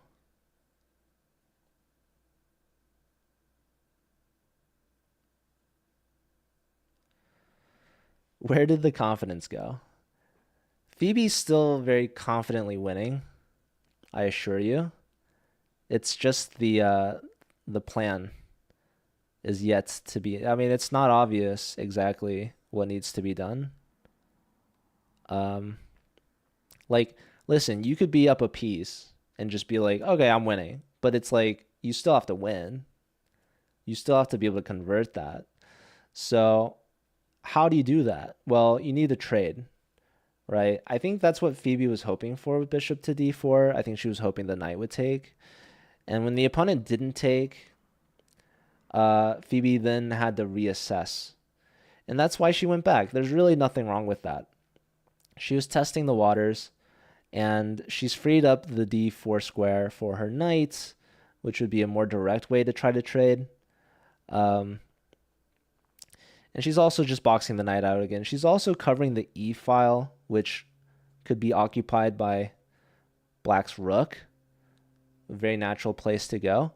Now, she has just brought in her rook, finally. So, rook to d1 played. Yes, this could have been played earlier, but there's really no issue with delaying it. The queen had moved anyways. And now the opponent is back to make his response. So we could see him move the knight. I'm honestly hoping for his sake that he'll move the rook. The computer actually says rook d8, trade rooks, which is not happening. There's no way that they would do that. That'd be kind of crazy. I think rook e8 is a very logical, natural move for black to make. Rook e8, lining up the rook opposite of the queen, and kind of pins the bishop a little bit. So we'll see. Food is here from Durkia. Well, let us know what you got. I know you're trying to lurk, but you got to let us know what you ate. I don't know if does Phoebe have a food channel on Discord? I should know.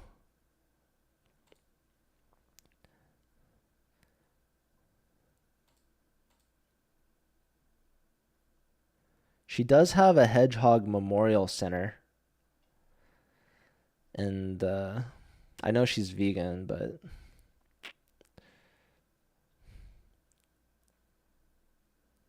I've heard many rumors about the hedgehogs, unfortunately.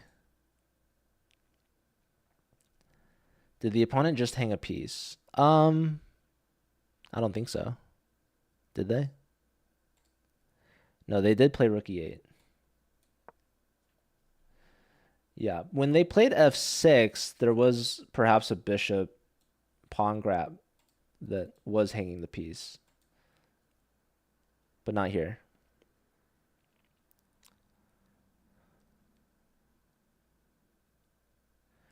Yeah, okay, sorry. If you're asking about how we got up a piece, then yes, the opponent didn't necessarily like hang a piece. It was more so Phoebe had a tactic. I mean, I guess it depends on how you would phrase it. But it wasn't just like, okay, opponent moved a piece where it was hanging in one. It was like Phoebe just unleashed tact and skill all over the board, forcing the opponent to give up a piece. It was more like that. So if you would say, okay, the opponent just blundered, it's like, all right, well, Phoebe did put the opponent into the position that caused them to blunder. It was a team effort. The two of them combined came up with this position where she's up a piece, no matter how you want to call it. All right, so rook to the e file. I think queen to d2 makes a lot of sense, in my opinion. Now, the computer might not agree with me. The computer wants something slow and lame. Knight h4 is interesting. Knight e1 is very weird. I don't know, computer. Okay, knight h4 with queen h5 could be an issue. For sure. That is very true, White Noise. Hello, Screws. Welcome.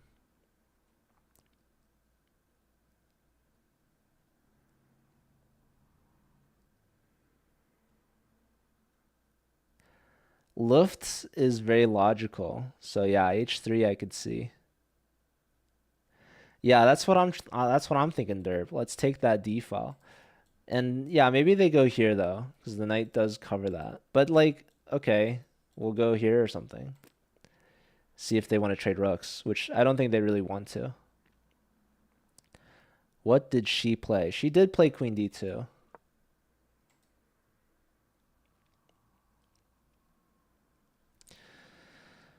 Okay, so yeah, we'll see. We'll see if the opponent tries to contest the file. I think that's very logical to do while the knight and the rook work together.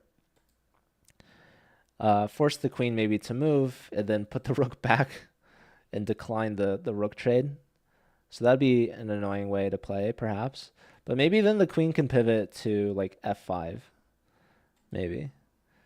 But yeah, I think a flight square at some point makes a lot of sense for Phoebe if she wanted to. Lots of great ways to play.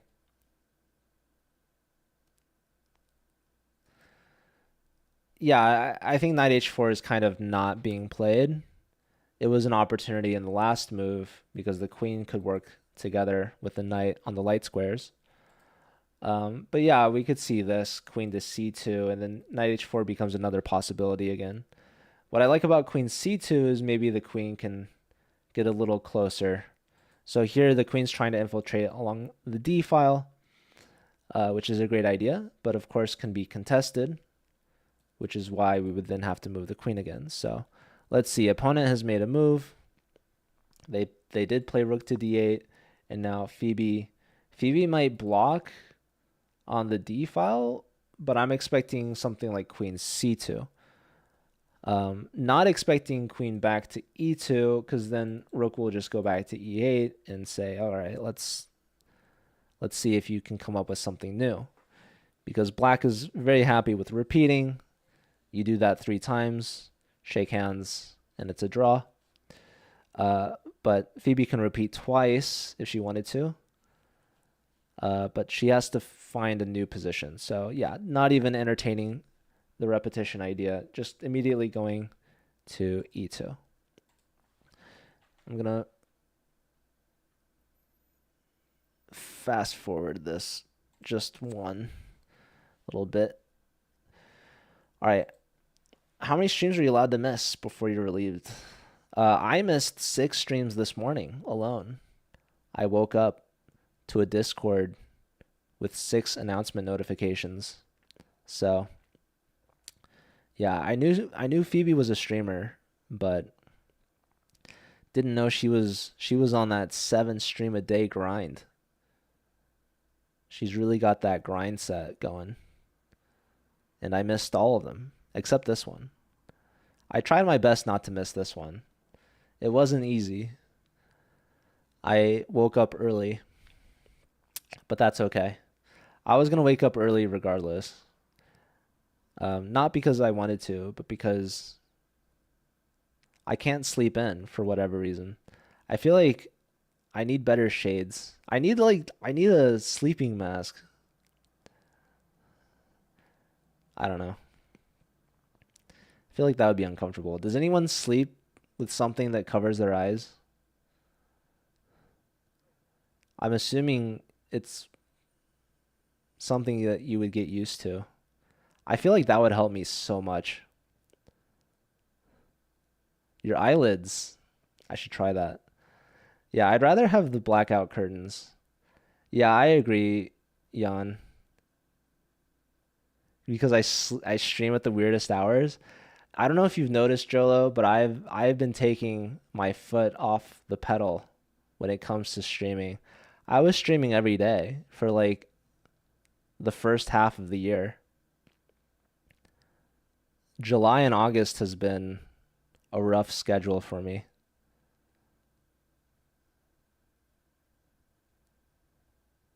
White Noise will send me his sleeping mask.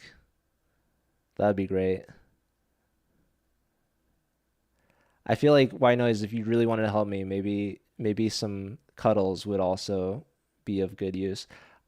I'm just hypothesizing here. I'm just saying, I mean, we could try it, maybe. I don't know if it would work, but it might be worth a test or two. See how it goes. Hey Zaza, good to see you.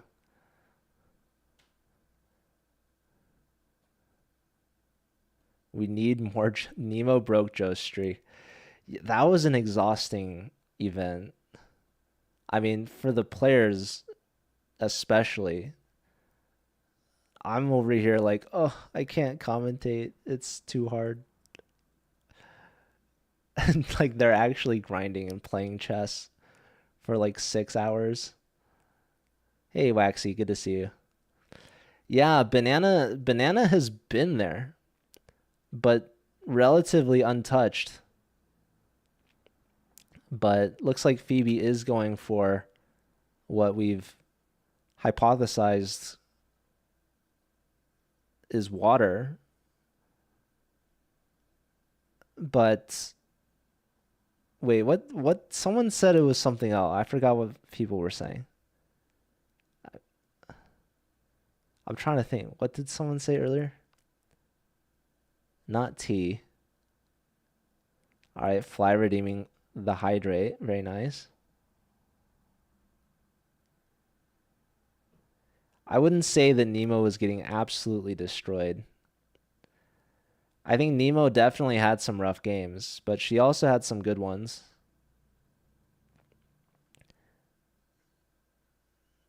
Actually, I don't know what that is, Jan. Okay, I guess I should also hydrate.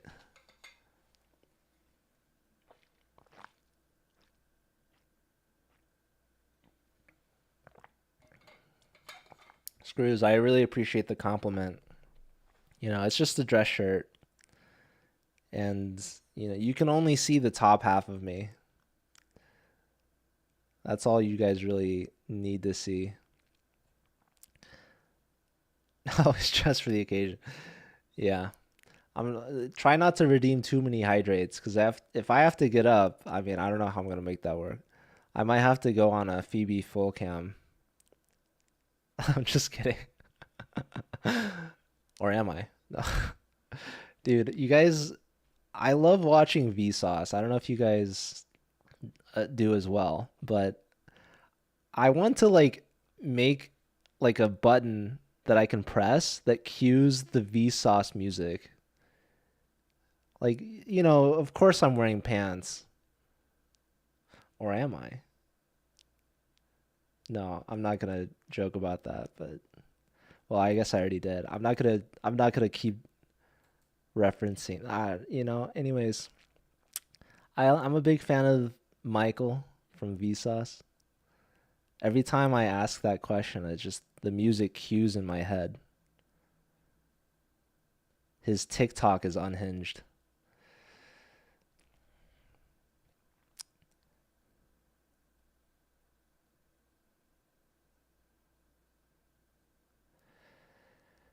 Anyways,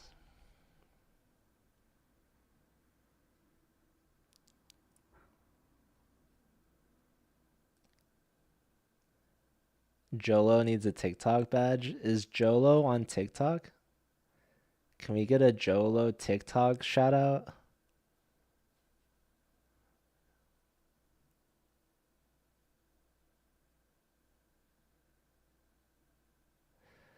All right.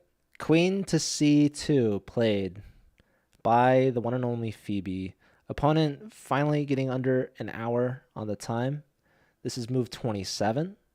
So they're about 13 moves from the extra time. Unfortunately, the extra time is not going to help the opponent. It'll only help Phoebe. And Phoebe's not even close to time pressure. There's also the 30-second increment all throughout, which is really helpful. So Phoebe would love to trade rooks, I imagine, if she could. She would love to trade pretty much everything down. Now, you could argue that you would like to leave some material on the board. I actually see a result already. Eric Rosen looks like drew his opponent, so that was a fast result. But okay, opponent has made a move. It looks like they pushed a pawn. Yeah, G5 played. And wow, that is a little crazy. I mean, holy smokes. I'm a little shocked. I mean,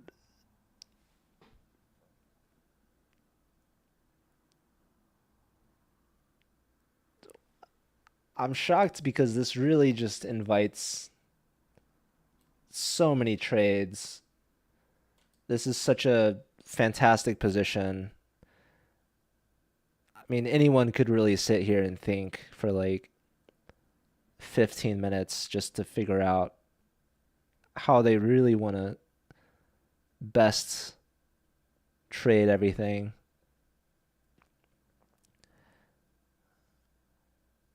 And Phoebe immediately trades rooks. I think she was ready to trade rooks.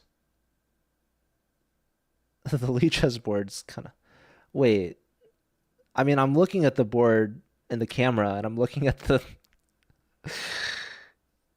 Wait, was it rook d... Wait, how many moves did I miss? What?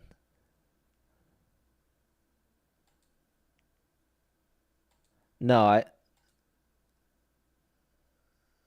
that can't be right. Yeah, the board looks... I mean, surely she just played rook takes d8. Am I okay? I'm looking at this Lee chess board, and I'm looking at the board in person. It's messed up. Is it not messed up for you guys?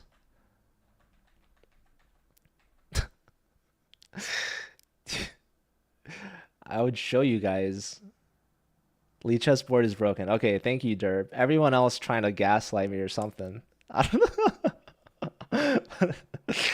Okay, yeah. I see what was played. I was just confused by the board.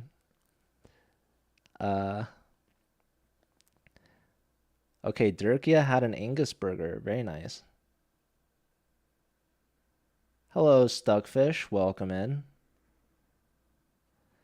Okay, so yes, trading on d8 and I mean, I don't know, maybe she could have brought in the queen, but you do have to worry about back rank mate, right?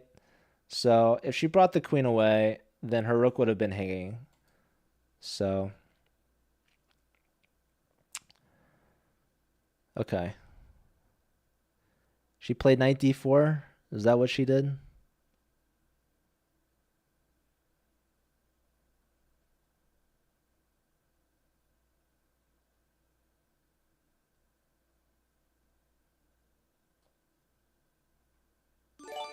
Yo, Stuckfish with the 5 gifted. Appreciate that. Thank you.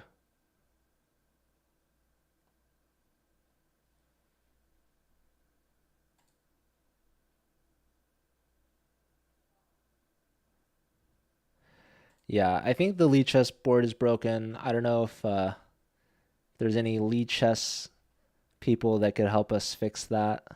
That'd be great. You know, someone with access to the DGT software just has to put in some of the right moves, I guess. PMD gifting to Stuckfish. Very appreciated.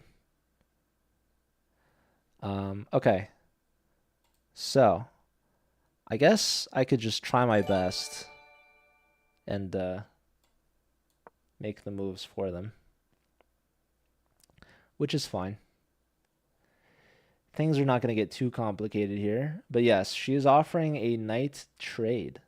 The knight maybe could get into c5, but then the queen gets into h7. And that's where the fun really begins.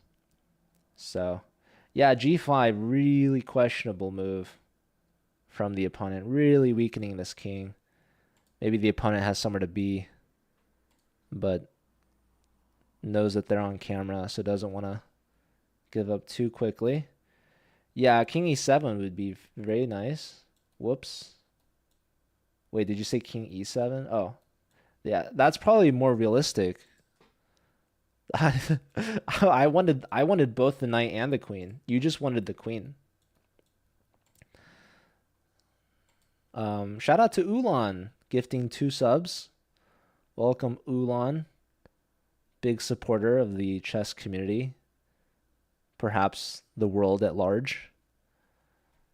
Shout out to the amazing, awesome people tuning in. I mean, major credit to Phoebe for building a community of nice, supportive people.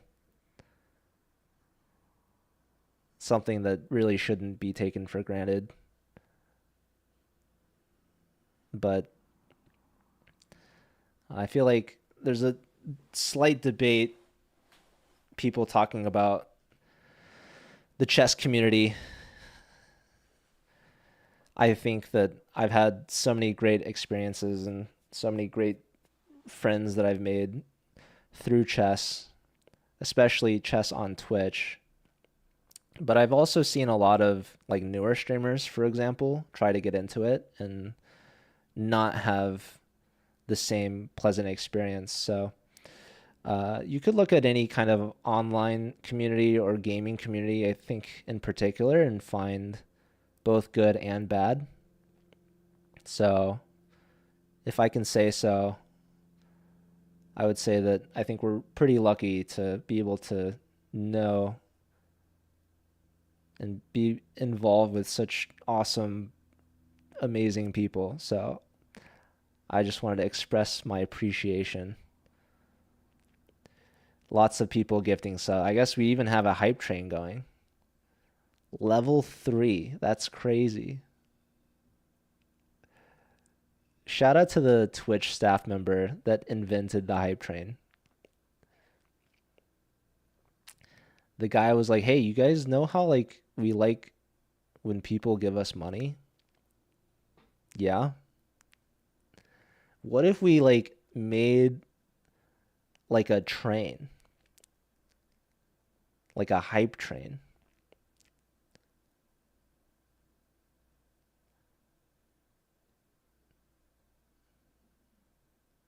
And like if enough people give us money, we'll just start the hype train. Okay, yeah, and like where does the train go? It goes up in levels. So the more money you give, the more levels. Okay. And like what happens at the different levels? You'll get these like bits or emotes.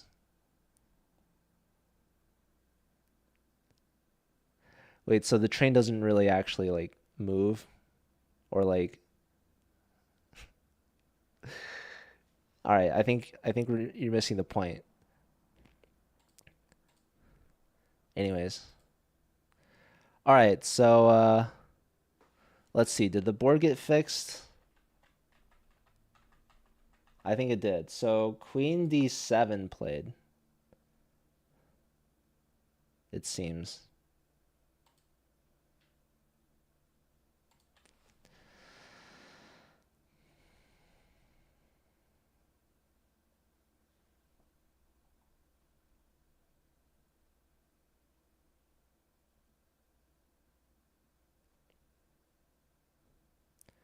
Joe even had a Phoebe command on his channel. I still do.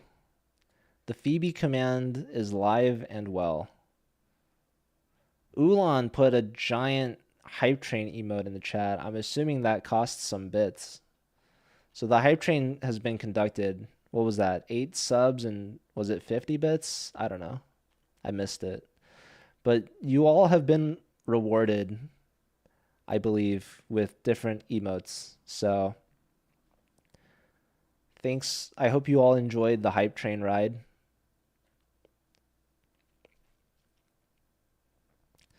Has anyone told Phoebe that the Netherlands isn't real, though? I've done my best, Fly. I don't know if she believes me, but I tried telling her. I've never been.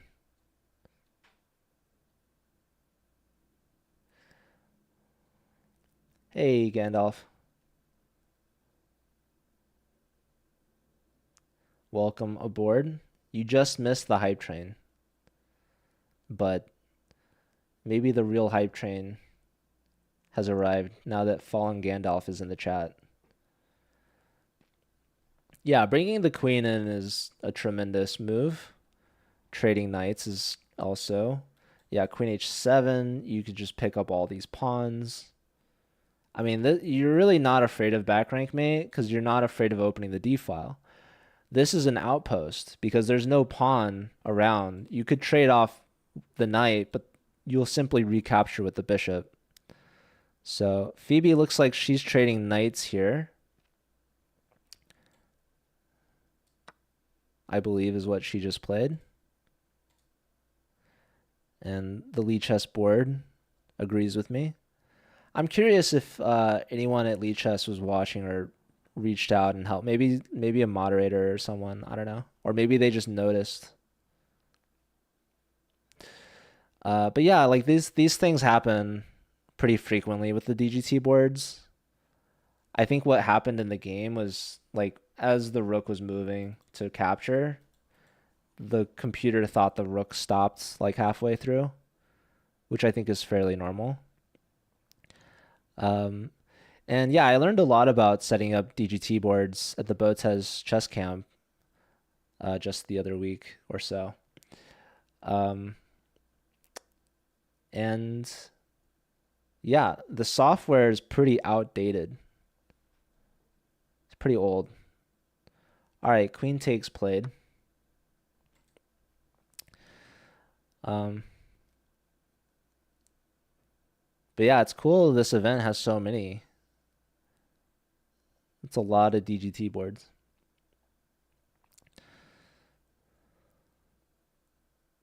Yeah, I was at the camp. I was the guy that set up their DGT boards.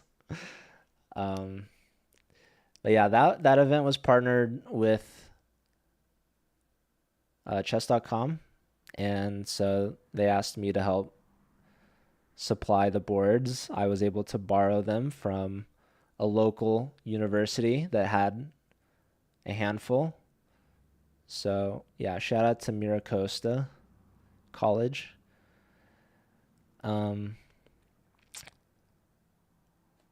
Southern California school in Oceanside, pretty close to San Diego. So I had to go pick them up, drive them to Malibu. Very beautiful venue.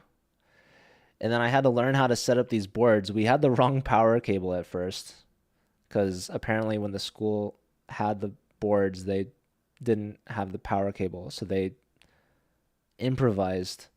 All right, queen is in to h7. So Phoebe's going. She's going to start picking up some pawns, I hope.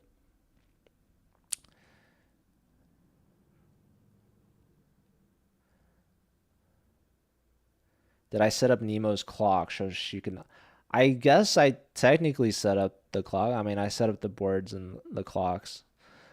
But no, that was not collusion between Nemo and me. I mean, if anything, that would be me making it worse. But she just ran out of time and smacked the clock off the table.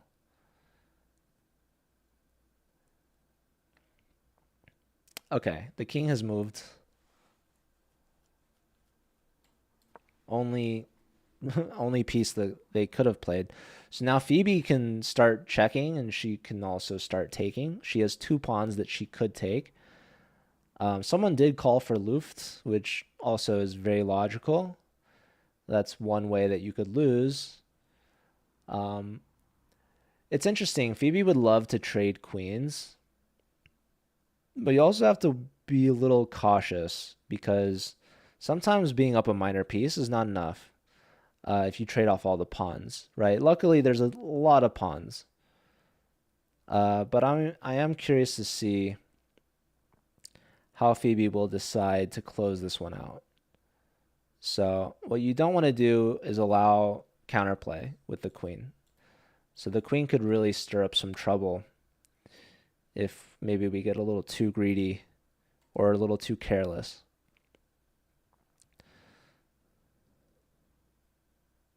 Speed Chess, thank you for the raid. Welcome. Luis went online. Well, yeah, good for Luis. She said she would start when this game was over, but she was ready. She didn't need to wait. She's good to go. Thank you, Speed Chess. Appreciate you.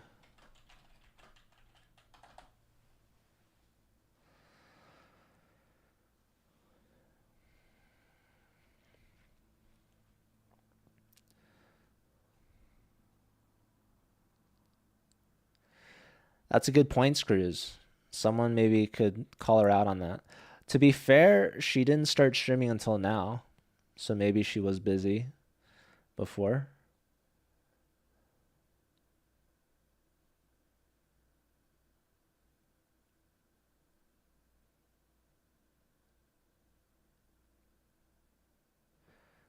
Appreciate the lurk, Jolo. All right, so Phoebe, she's won her piece, but can she win the game? Here she goes with the queen. Now she grabs on a7, which is actually the best move. There were other pawns that she could have considered. There were also other checks that she could have considered. So it's curious, like if you were to take this pawn, then okay, maybe they save this pawn, maybe they push here. No, they couldn't push there. Maybe they would go here. I don't know. But yeah, here there's more checks to give. Like check, maybe queen d1, I think is very sensible. I guess it's all winning. She's played queen takes a7. Which, yeah, the computer says this is best. I'm kind of curious, like if something like this, computer just wants h4, which is wild. I don't know why you would give the pawn like that, but yeah, maybe something like this. But yeah, there's some counterplay, like for sure. So let's see what Black tries to come up with if they can find a defense. Hello, retired mod. Who did you mod for that you retired from? Which of the two pawns would I have taken? That's a great question. I feel like I probably would have taken on h6. I don't know why. I really couldn't tell you. Like, frankly, I don't know if it was that big of a deal which one you do. It might just be a matter of preference. I do think this is better, and it's only because the computer said so. So, I, for one, trust our computer overlords. Okay, f5 has been played. You don't want to move the bishop because, well, bad things might happen. Thanks for the follows, really, and Brian, welcome. This is perhaps one of the best channels that you could follow. So, marvelous choice, if I do say so myself. Congratulations. When you follow Phoebe,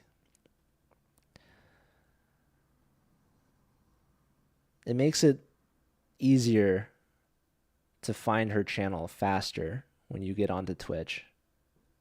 That's definitely one of the best perks of following Phoebe. So, great choice. Perhaps one of the best choices that you could make today.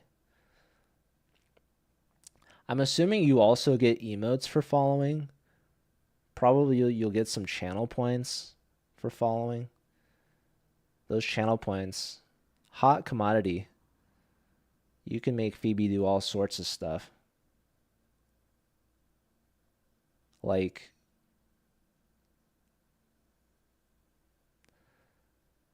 different animations on screen. Maybe not right now. I'm not Phoebe, guys. Don't don't expect much from me. I'll respect the hydrate requests.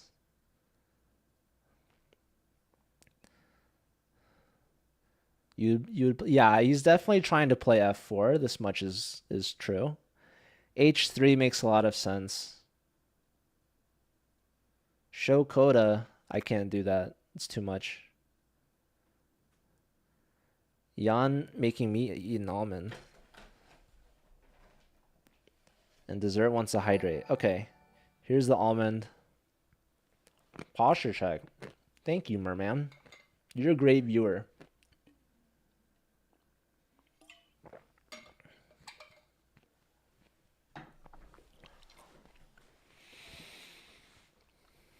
Show Joe Bruin. I've been here, plotter.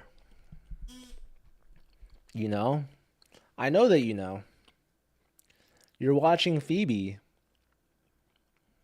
And so is this person. Briefly. You guys, did Phoebe leave her water bottle uncapped? Look at that thing. Is that on the edge of the table? That's a risk. Phoebe likes to live like how she likes to put her water bottle on the edge. No cap. Okay. That was a good one, Jan.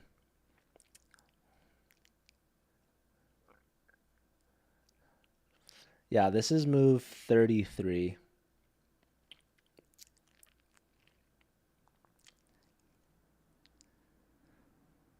The bottle on the rim is dim. Yeah. Honestly, the chessboard is just on a bigger board. Wow, king move from Phoebe. King F1 played.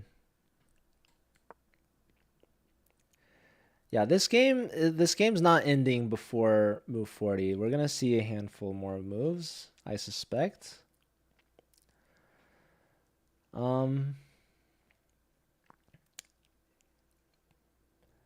Yeah, I'm wondering if Phoebe's gonna go. She's got this queen b8 to take on b5 kind of idea. I guess if pawn push, she just wants the bishop on d4. I mean, she could go bishop c5 as well. Try to keep this queen close by to the protection of e7, which could be checkmate. But yes, king to f1. This is perhaps slightly risky, moving the king into the center, where you could be subjected to further queen checks. And also, like, it doesn't necessarily alleviate back rank issues because this queen could find herself on d1, which would be checkmate. So perhaps an h-pawn push would have been better. Phoebe has neglected pushing the h-pawn the entire time and is maybe concerned about creating a hook, which is something that the opponent could use to open up the king further and weaken the king. So there's pros and cons with all the decisions. King f1, there's nothing really wrong with this necessarily. Still a very fine winning position, of course. Essentially what she's done is she's unpinned the bishop from the e file. So f4 doesn't have the same sting as b4. And I'm not talking about the b4 move. I meant before Phoebe played king f1. And you all knew that. but I like to say things that people know because it gives you some reassurance, right? We're all on the same page here.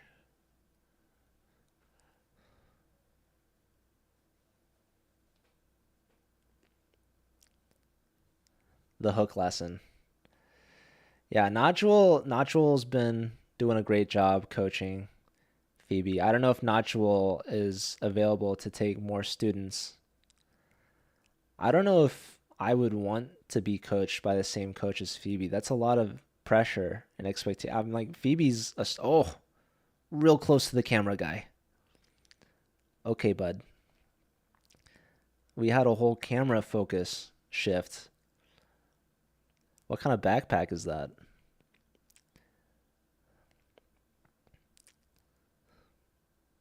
I don't know. I don't think Phoebe's given this guy the look yet.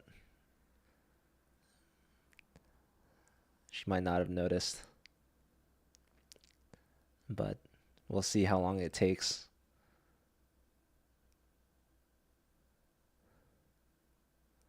At least he's not blocking her.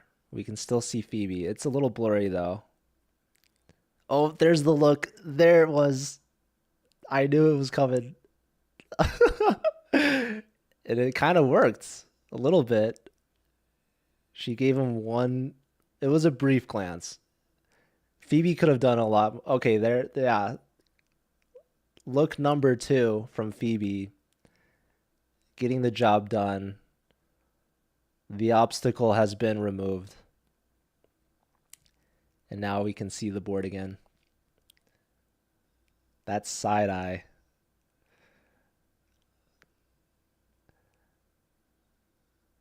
This guy trying to distract Phoebe.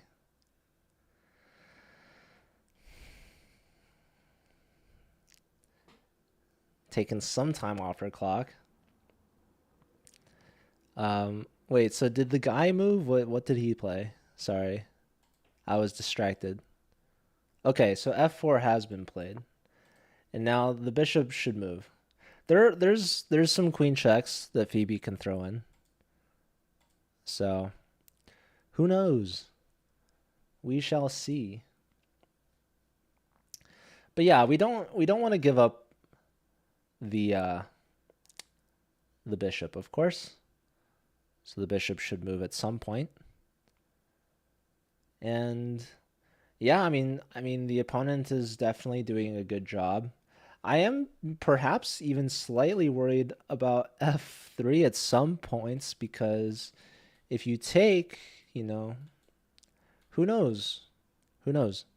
Now, there is this fork, keep in mind. But it all depends. There's lots of options here. The computer likes bishop d2, but it says that's the third best. It says either queen check is going to be best. So we'll see what happens. When's the next round?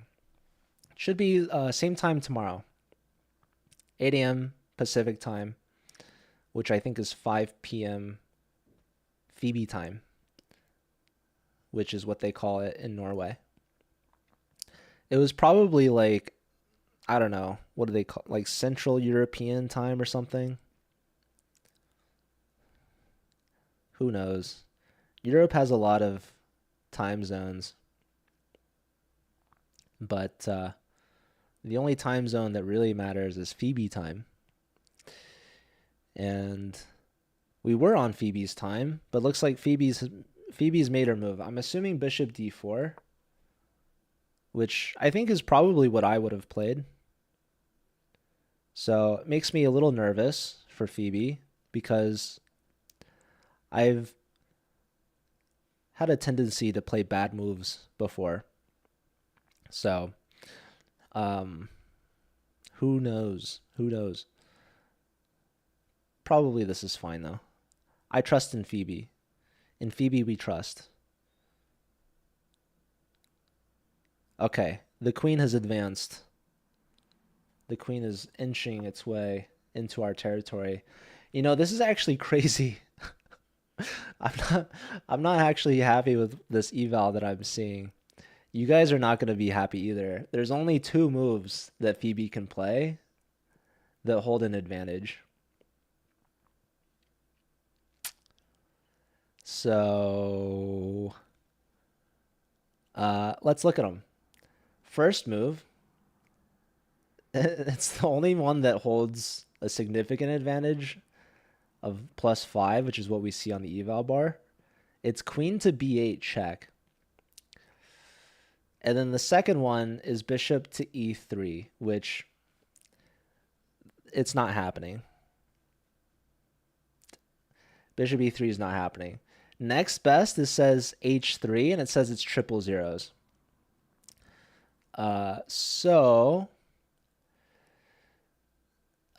If the opponent is perfect, which we know they're not, Phoebe has to find queen b8.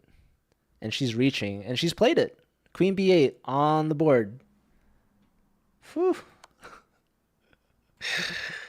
We can breathe a little bit easier. I think, what do I think? Is the queen going to e5? Is that what's happening? Surely if we could get a queen trade, that'd be fantastic. Which leads me to believe we're not going to see the king go to e7, which gives black two moves, king f7 or d7. And Phoebe then has more options. If you go to d7, we're going to take on b5 with check. So therefore, king should really go to f7. In which case, we have more checks to give still. But yes, Phoebe essentially has to see check here, check, and I mean,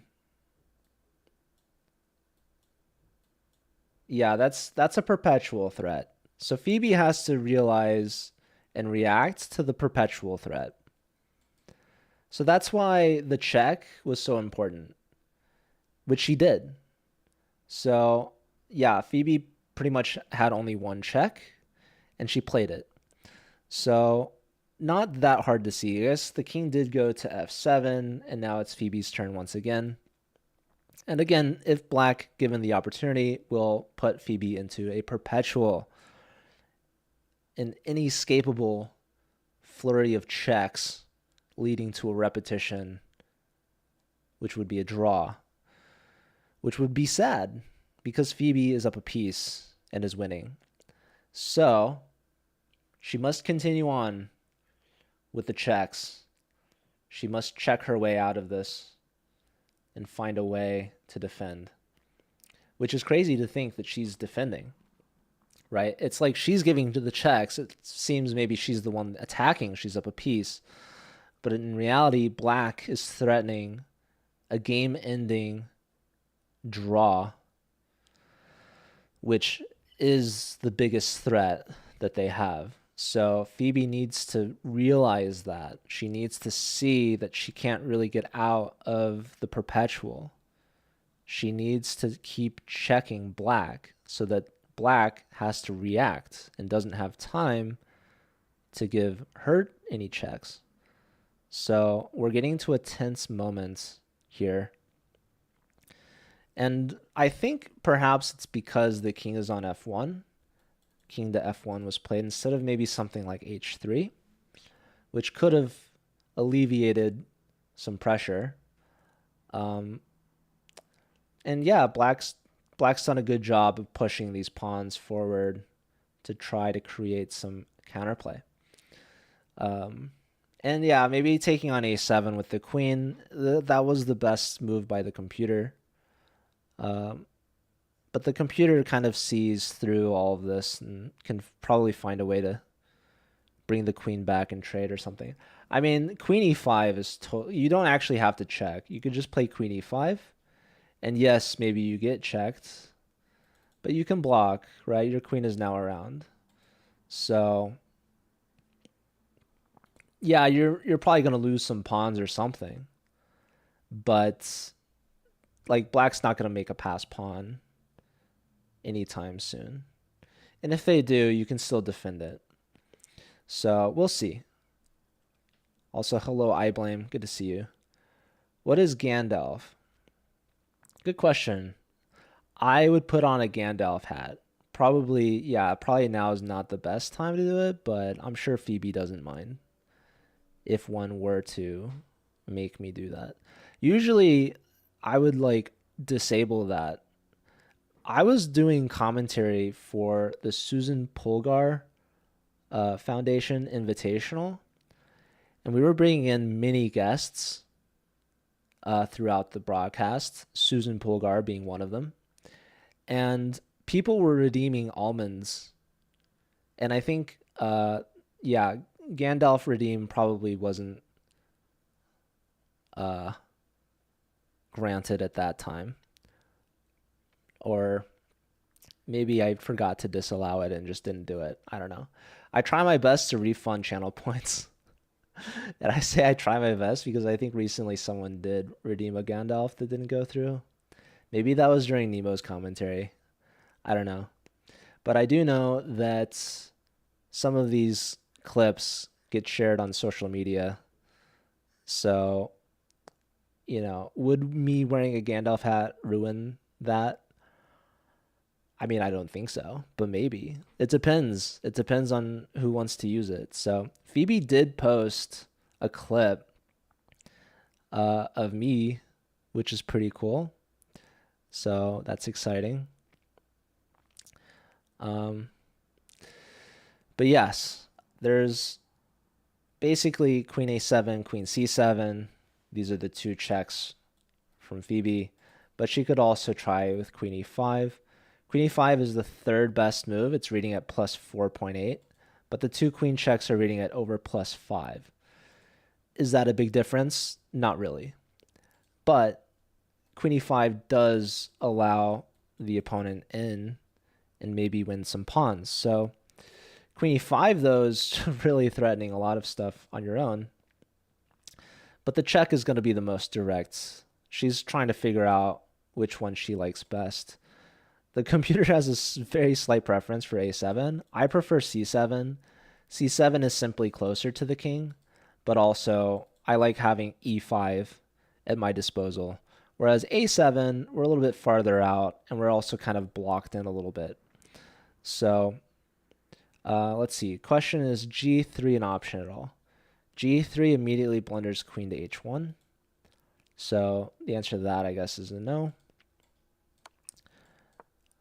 And yeah, the queen comes back. So now we've allowed this queen to check us to smithereens, as they say. Some might also be concerned about something like F3, but F3 doesn't work if black continues with their checks. This is a scary move because we're threatening checkmate in 1.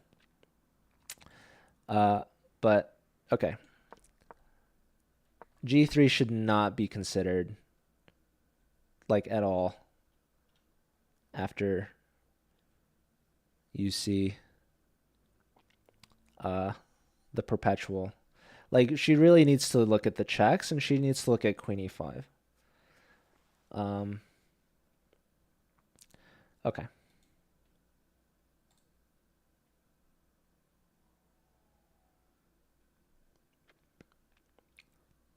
Yeah, I have no doubt that Phoebe sees that perpetual as a risk. Also, shout out to Dale. Good choice on the almonds. Luis is getting a lesson from Zach. That's awesome.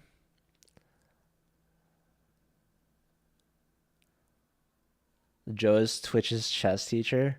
There's a lot of much better coaches out. To call me a coach is an insult to real coaches, because I don't have lesson plans. I don't give homework. I just watch people play, and I'm like, hey, you could have done this differently. You should do this. You should do that. That's more my style. It's very casual, relaxed.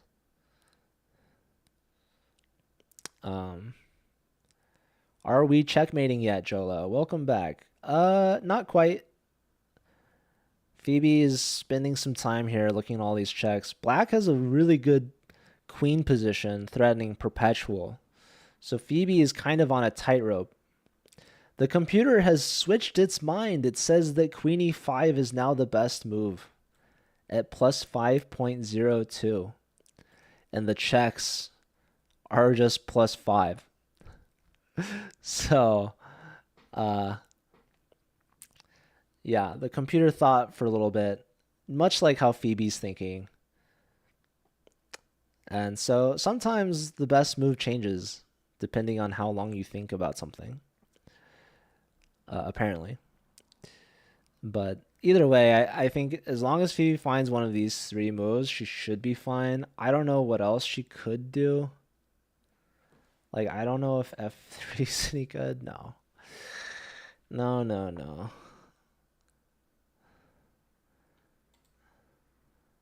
What's she going to come up with here? Probably she should just check. The thing is, when you check, there's so many options. You don't really know where the king's going to go.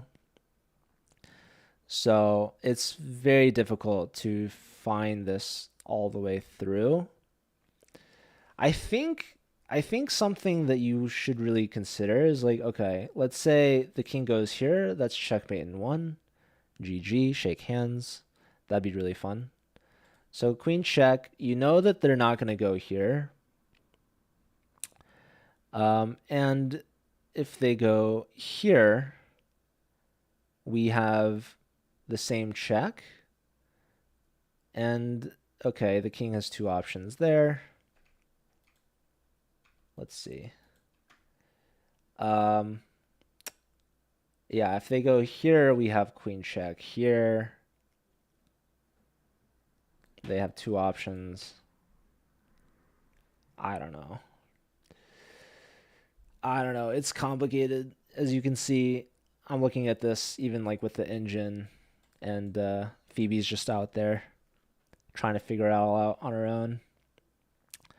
But yeah, king might run away, which is interesting, right? What else? We could give another check like here. Check. Yeah, what I like about like if the king goes here, then again we have this check. Or yeah, I guess the king can't go here. So check. If the king goes here, check. The king is forced to the e file, and then we can force the queen trade. That would be best case scenario, right? I mean, okay, no. Best case is they blunder mate in one. But assuming that doesn't happen, then we should be looking at moves like these three. I think make the most sense. So, actually, you know what's funny? If the king goes here, we have this. So after this check, you can really narrow it down to two moves that black would really consider. Queen to e6 prevents queen to e5. So that makes sense. We do have a check here. We do have a check here. So there's still some checks left for Phoebe there. But yeah, this move here is what's really intriguing. We have another check. We have this check. But the king kind of slips in a little bit, and it's not so clear what the follow through is. So it makes sense that Phoebe's using her time here. This is move 35, so Phoebe will get an additional 30 minutes in the next 5 moves. She's down under 15 minutes, which could be cause for concern. I'm not concerned yet. It's still plenty of time. But as you can see, these moves are getting a little deep in calculation. And I would not be surprised if Phoebe thinks for another like 5 minutes, which I think would potentially be a cause for concern. So it looks like she's reaching out, and she's gone queen e5. A brilliant choice by Phoebe. A top choice at that. She doesn't go for these checks, potentially allowing the king to slip away. So what she really doesn't want to do is risk where the king gets in somewhere and she's out of checks. When you're out of checks, depending where her queen would go, she's at a high risk of not only blundering a perpetual, but even some cases potentially blundering some sort of checkmate. where I could imagine the king getting in, the pawn pushing perhaps. The extra piece is only covering these dark squares. As you can see, the queen, these pawns, they're covering light squares. So here, especially now, I'm expecting some checks to come her way. But luckily, Phoebe's queen is magnificently placed dead center of the board. Also, not only a defensive piece, an aggressive piece, threatening some checks of her own still. So she could have given checks, but it was unclear. This is a bit more clear in what's about to happen. We're going to have a check either on d3 or b1. I'm expecting b1. And then Phoebe can start blocking and try to make her king a little safe. She can afford to give up some pawns. That's totally okay. Thank you for the follow. Welcome. But yes, the queen is now in time to defend.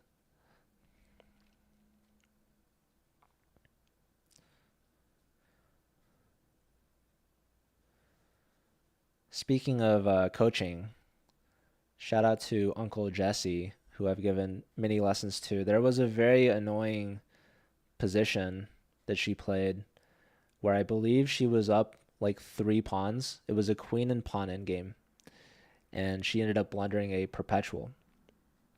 So, yeah, the opponent did a fantastic job of denying every queen trade. And Jessie's biggest mistake was she left her queen out over in the corner of the board when she had many opportunities to centralize. So here, Phoebe, queen e5 immediately, centralizing the queen and able to get back in time to defend. Yes, maybe she loses some pawns, but it'll be well worth the price for her king's safety. So queen to b1 is definitely a check. It's going to be queen b1 or queen to d3. Either way, the queen is here to block. We're not going to move the king, right? We're going to block with the queen, wherever the queen goes. So Phoebe taking a sip. She's played a really good move here. Arguably the best move. And now it's the opponent's time to think how to react. Do I go to d3 or do I go to b1? And there it is, queen b1. I think queen b1 is the more human approach because you're just tickling these queen side pawns immediately. d3 is kind of awkward. Queen e2, then queen b1. I don't know. I don't know if it makes any difference, really. Probably just the transposition. But this gets straight to the point.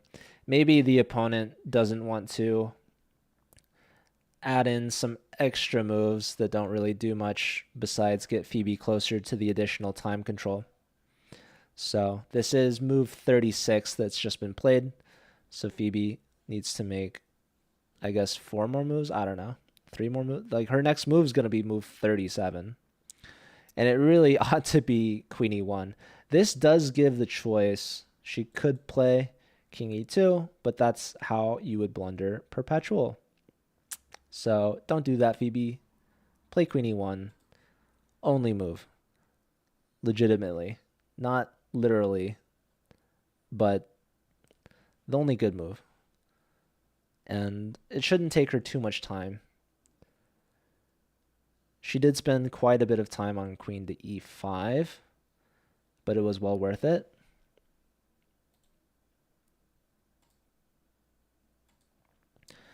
If she finds this follow-up, queen e1. If she plays king e2, we might have a couple face palms. And here she goes, queen e1 played. Obviously, of course. So now there's queen d3, which I would be very shocked to see.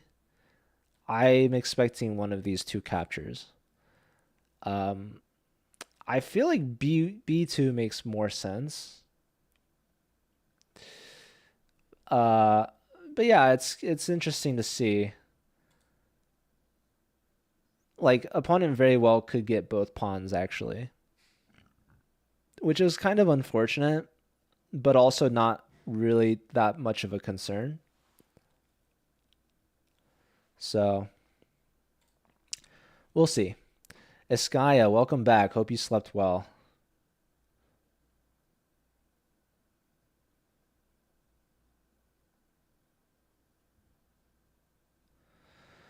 All right, the queen has taken the B pawn, I believe.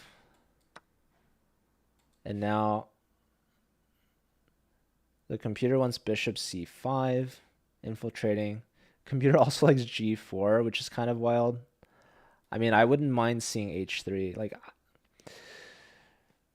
Phoebe's got her work cut out for her. She's up a piece, but she's going to be down some pawns. Or I guess technically she was up a pawn. So if she loses the a pawn, she's only down a pawn. But yeah, that was move 37. So now she's on move 38. So I guess 3 more moves to make. What's the perpetual line? If she didn't play queen e1, king e2, there's just queen d3. And then back to b1. If you go here, you still go to d3.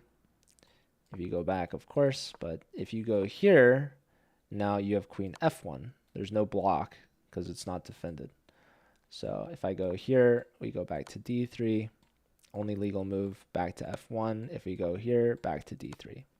So that's a perpetual, right? The queen bounces between these 3 squares, b1, f1, and d3. The king unable to get out of that and unable to block with anything. So that was the risk if she played the king out. So that's also why I wasn't the biggest fan of king f1, because yeah, we're not getting back rank checkmated, but the king is not safer in the center. Whereas if we had played king on h2, probably that would have been able to prevent further checks. So, okay. We have a move played. Phoebe has played f3.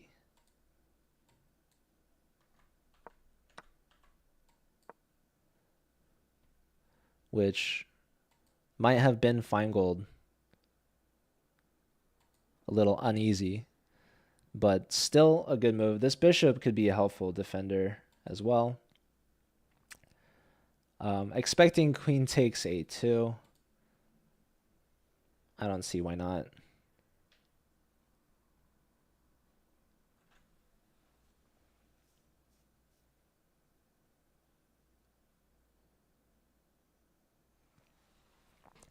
Essentially, Phoebe needs to worry the most about her king's safety. Once the king is safe, then she can get back to cooking again. So f3, I'm not entirely sure. Maybe she was worried that black would play f3 at some point.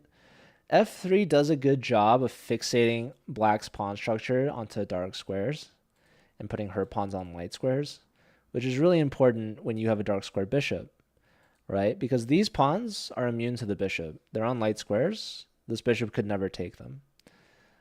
These pawns, meanwhile, are on dark squares. So they're kind of sitting ducks. And that's what you want to do. You want to trade queens because then eventually you're going to zugzwang your opponent and or win their material. You wouldn't be able to win their material with pawns on light squares with the bishop, but the good thing is your king would be able to work its way in, and their king would be forced to give up some material because we have a bishop that can move and they don't. So you would eventually run out of pawn moves and king moves, and then the structure would collapse. So that's why trading queens is so important, and that's also why black will not trade queens if they can help it. So this move maybe is a little questionable. However, I think what makes sense is Phoebe is going to play queen to e2, And if the king gets in check, if the queen checks us, for example, now the king has some lift on f2. So that is one idea. Again, probably h3 was better earlier, but we're making do with what we've got. And what we've got is a good position. And Phoebe's still very much in control here. So yes, black has taken on a2. And now, again, the computer likes this bishop c5 idea. And probably the bishop wants to go to b4. Like, there's some lines where, like, maybe even this pawn could get pinned. Like, especially, yeah, when the queen was on b2, like, it's very possible that black could have played b4, right? Again, computer still loves this bishop c5 idea. Not the easiest idea to go for, right? It's not clear where the king will go, and what your follow-up will be. So you could be kind of scared that, okay, maybe there's some pawn capture, and oh my god, you're 2 squares away from queening. But yes, if we look at this line, let's say takes, and I'm wondering if we go back, yeah, that should totally be fine. But still, you're giving us pass pawn, who knows? I don't suspect Phoebe would have gone for that. Opponent didn't try for b4, they simply took on a2. And now Phoebe has followed through with this plan, queen to e2. And we're not going to see the queen trade. I think black would rather resign. Or at least that would be the equivalent of resigning. So instead, we're going to see some check, king f2, or we're going to see some queen retreating move. One of these. Yeah, maybe they go for this queen and then b4 idea. Although then that drops actually both pawns, one with check. But you do still have to worry about potential perpetuals. Okay. So, yes, queen to b1 was played, and now Phoebe surely will play king f2. She could still play queen e1, but no reason to do that. Show mate with 2 knights. Yeah, I'm not gonna do that. There's no knights on this board. Yes, so now we have a new spectator. This guy doesn't have a backpack. It could be the same guy, but without his backpack. I don't think it is. I think it's a different shirt or sweater, whatever. But yeah, this guy, he's thinking, man, this is such a great view of this board. Someone could really like put up a camera and record all that. Oh, Phoebe given the glance, and it worked immediately. Wow. Phoebe's got daggers in her eyes. And she did it just in time before she made her move. She made sure that we got the shot on camera. That's a professional streamer right there.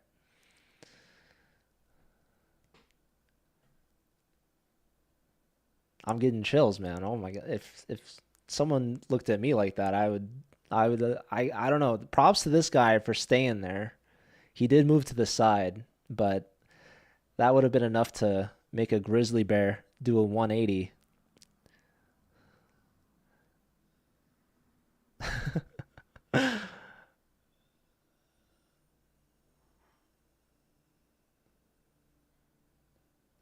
Or a Bruin, that's true. Yeah, I was gonna say myself, but I went up. I went up a notch. Can they not see the camera? That's a great question. I mean, maybe not. Maybe they're unaware. Who knows? But yes, king to f2 played, and now it's black that perhaps is confused on what to do. I'm wondering if queen h3 or queen h1 is kind of interesting. Like, I'm not gonna lie. The computer's not suggesting it. I feel as though black could be in a position where they're like what else am I gonna do? Right? Like, let's try to stir up some trouble.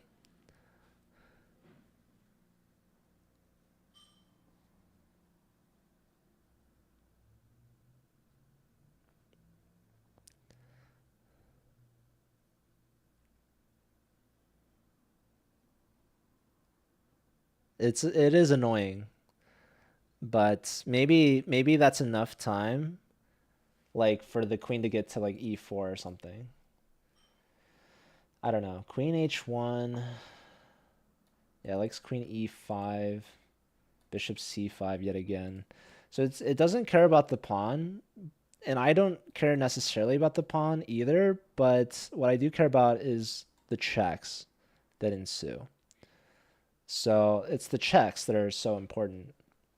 But maybe black has enough checks in time that it won't matter, or that black won't have the time to get in. Or after like this check, king goes to f1 maybe, and then there's no more checks, which gives us another chance to proceed. But yeah, black has not played queen h1 yet. It's just an idea that was in my mind. So a good sign that it's probably not a good move. Instead, we see h5 played by this guy. So now I'm curious. G3 is dangerous because then queen h1, I don't see how you would. I mean, maybe you take. Maybe that's perpetual. I don't know. Gosh, it's a tricky endgame. It's not so easy, guys. She won a piece very early on, and now we're seeing her try to use the extra piece to convert. But as you can see, it's a tough task when your king is slightly weak. This king is so exposed. Like, there's really nothing around him. But so is our king. Like, as soon as we lift the queen up, we're going to get checked, which is very annoying. So, yeah, Phoebe under 10 minutes. This is officially move 40. So they've reached time control, which is great. Phoebe will get an additional 30 minutes. The clocks have not been updated online yet. Sometimes it takes the clock all the way to 0 to run out before it adds the 30 minutes. Sometimes it gets added immediately. But rest assured, they have made move 40. So this is additional time now.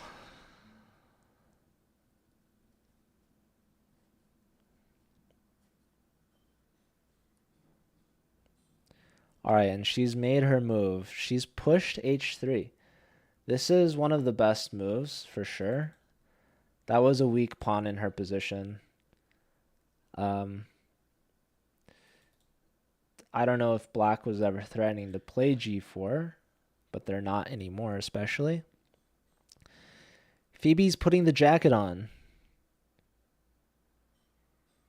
Oftentimes a sign that she means business, or that it's cold in the venue. One of the two.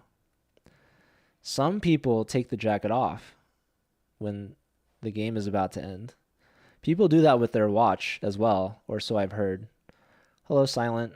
Welcome. She's ready to leave.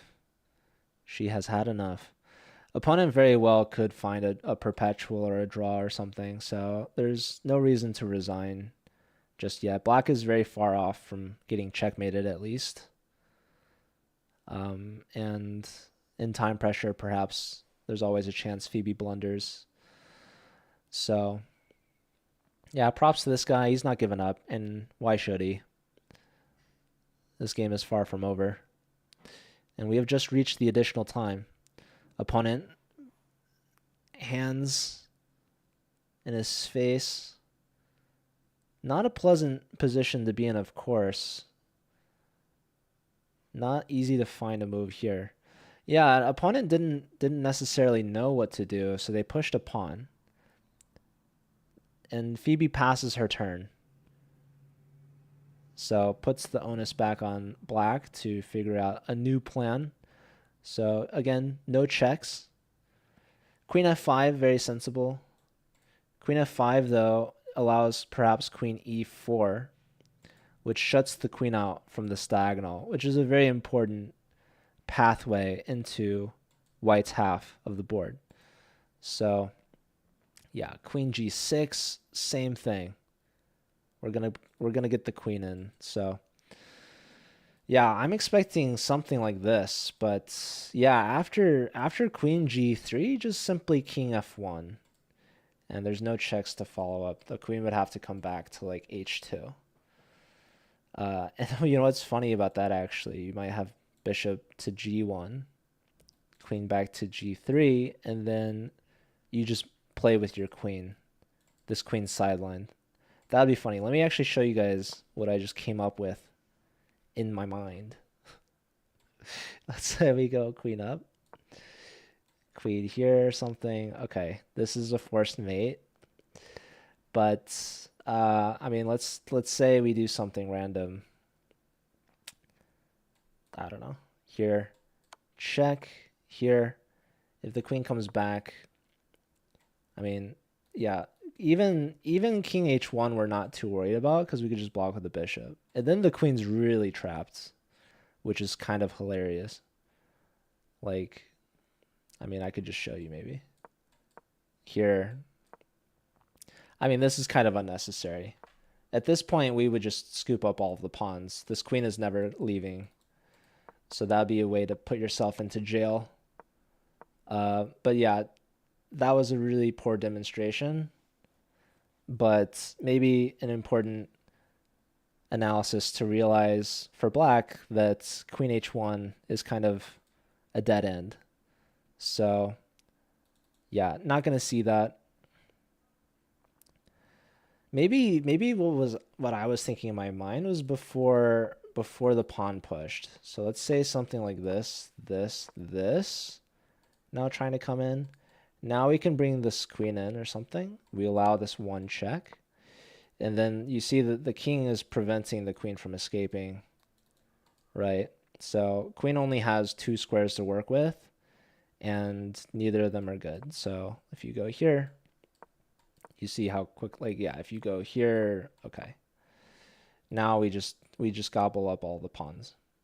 So yeah, let's go back to the game. We had the pawn push, Phoebe copies, and now black is still on their turn, under 30 minutes now. And they push the pawn again. H4 played. So this is kind of what I was referencing when I mentioned, okay, if the queens do get traded, then the bishop wins because eventually our king is going to win the pawns. Now, without the bishop, it would be a draw, or black is actually pushing for the win because they have an extra pawn. But with the bishop, even if we can't attack the pawns, as long as our king can get in and put pressure on the pawns, it should be enough for a win. Because as we've seen, this black pawn has just been pushed twice.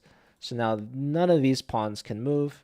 And if these pawns ever move, it's pretty much pawn suicide, especially this one. Now, there's some cases where pushing here might be beneficial because maybe you can make a pass pawn. But with the bishop, there's no chance. So, yeah, if the king goes like here, for example, or if the queen retreats, as another example, the queen will come to e4 immediately, and that should be really a fantastic position. The problem is black has really no idea what to do. The king is cut off, so the king has 3 moves, and the queen doesn't want to go back because you're going to get cut off. You don't want to go here because you'll trade. You don't want to go here for reasons that I've shown. So the queen is really tied down to like these 2 moves, more or less, which is great for Phoebe. So let's see what Phoebe comes up with here. She might not have that many. I don't know. Can she just go queen e5 or queen e4 anyways? Yeah, we give up a check, but maybe the king runs away. And now there's no more checks. So Phoebe eventually has played h3, and maybe eventually she'll get her king to h2.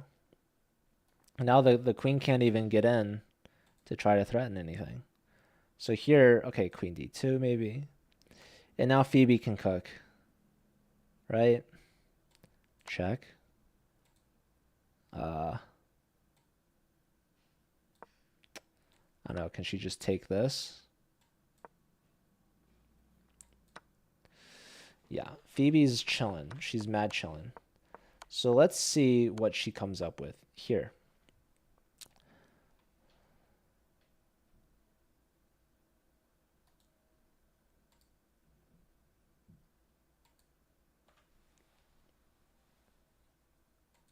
It's 12 a.m. where you are.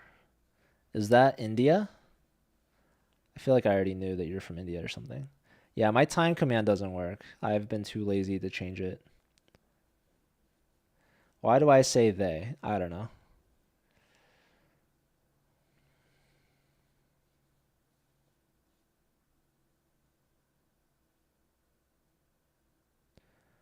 Yeah, I like queen e4 a lot. Bishop c5 is also a good waiting move.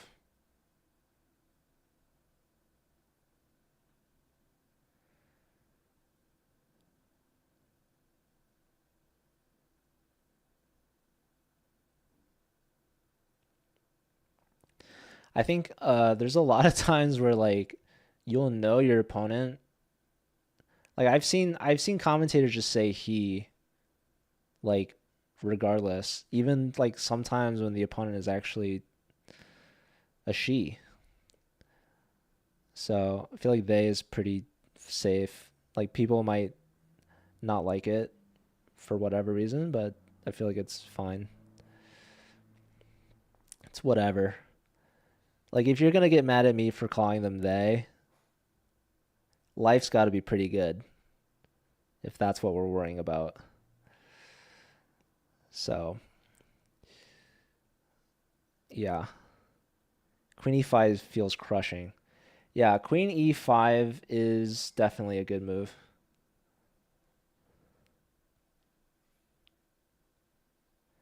You're worried? Yeah, they actually have 30 extra minutes. So whatever the clock says, just add 30 minutes to it. So this guy actually has a lot of time. Phoebe still has a decent amount of time. She has enough time.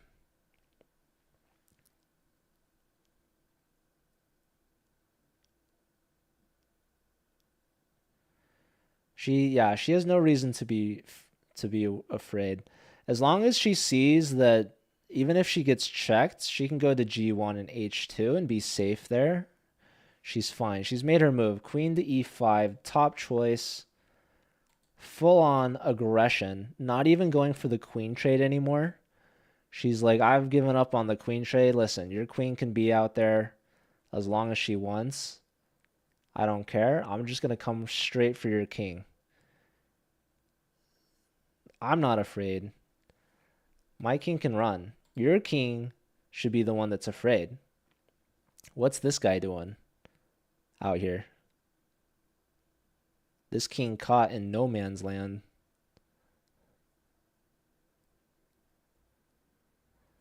Hello, not a science man. Mine, good to see you.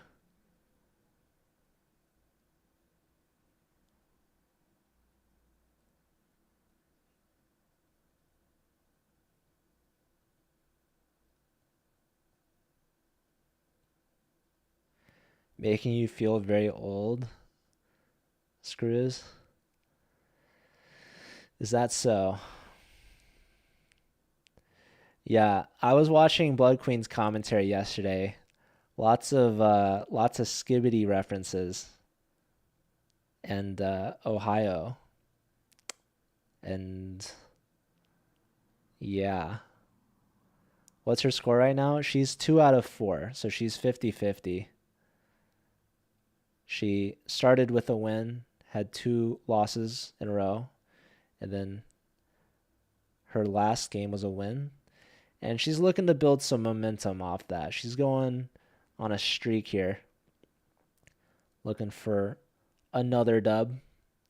About to be 3 out of 5, exactly right. So opponent maybe has a check, maybe two checks, but it's gonna run out as long as Phoebe runs to h2. What's the reward for modding?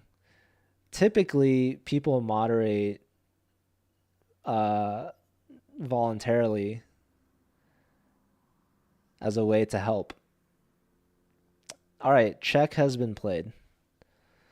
So yes, I'm still technically a mod for a ton of channels, but people like to be helpful. People like to help other people. It's very nice. It gives you a sense of community. Um, I actually moderated for the Botezes. They were the first people to ever moderate me. And I feel like that helped people sort of recognize me in Twitch chats. And that's what I was doing before I actually started streaming. I was just watching and just generally being helpful. And I think that kind of helps. People recognize you a little bit more. So people might see that Jolo is a mod for Phoebe, which is a symbol of trust in the community. And so you might see Jolo as a recommended streamer on Twitch. And that helps with your name recognition. People are like, oh, I remember Jolo. He was that really nice guy in Phoebe's Twitch chat. Answered all my questions, made me feel warm and welcome. Let's go check out his channel. And there you have it. Still a top shelf chat. I feel like I definitely watch more like Twitch than I stream. All right, the king is on the run. I was thinking the only thing that I could consider Phoebe doing that isn't the best is queen back to e2, which would still totally be completely fine. But she's played the best move, king to g1. The time for queen trades is long gone. Phoebe's over it. She's gonna run her. There's one last good check from black, and then it's gonna be ball in Phoebe's court to serve up her own checks. So black either has to come back with their queen now, like queen to g6, for example, or they can try their best. Okay, queen to b1. You can still come back. Queen d1 would be kind of the end of the road, so to speak. Thank you, Luigi, for the follow. Hello and welcome. Hope you enjoyed the show. Thank you, Ottakring. She found a plan, and she's sticking to it. When Phoebe has her plan, she might as well be unstoppable. So, yeah, don't be fooled by the 2 minutes on her clock. She's got 32 minutes. And she still hasn't even touched the banana. Incredible stuff.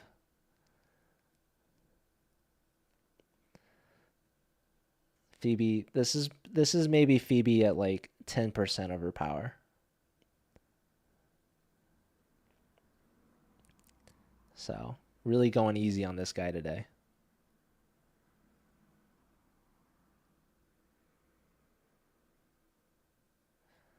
All right, PMD.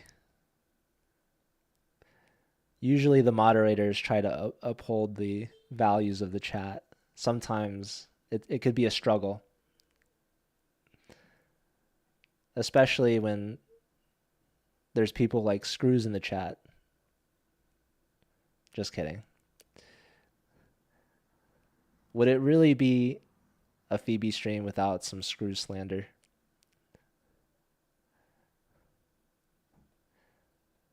Okay, Notchwell, I don't know what that is. Crenton Bolin? Did I just summon a spell or something? What did I say?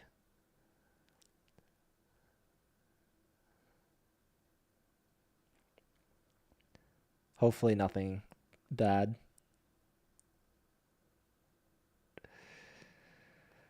Undeniably Dutch. Oh no, Durkee, I'm sorry.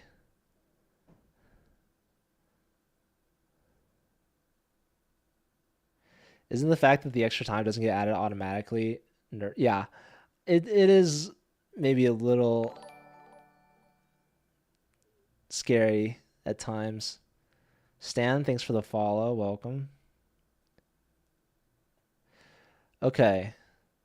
Did black play a move? Did black move the king up to g6? Oh my god. It's mate in 6 with queen e6. She didn't do it. She had a forced mate, missed. She goes to g7. It's still forced mate. She goes for the longer forced mate. She saw this one first. A mate in 27 that she saw. So when you see mate, just go for it. Sometimes they say. Queen to e6 was mate in 6. She saw mate in 27 first. So here we have it, folks. We're getting to the end stages. I was almost half expecting queen e4 check and playing that end game. But I much prefer this. This is, the ways of the old Phoebe oftentimes were queen trade at all costs. Instead, now actually, is she just straight up winning the queen? This is not mate, but it's darn close.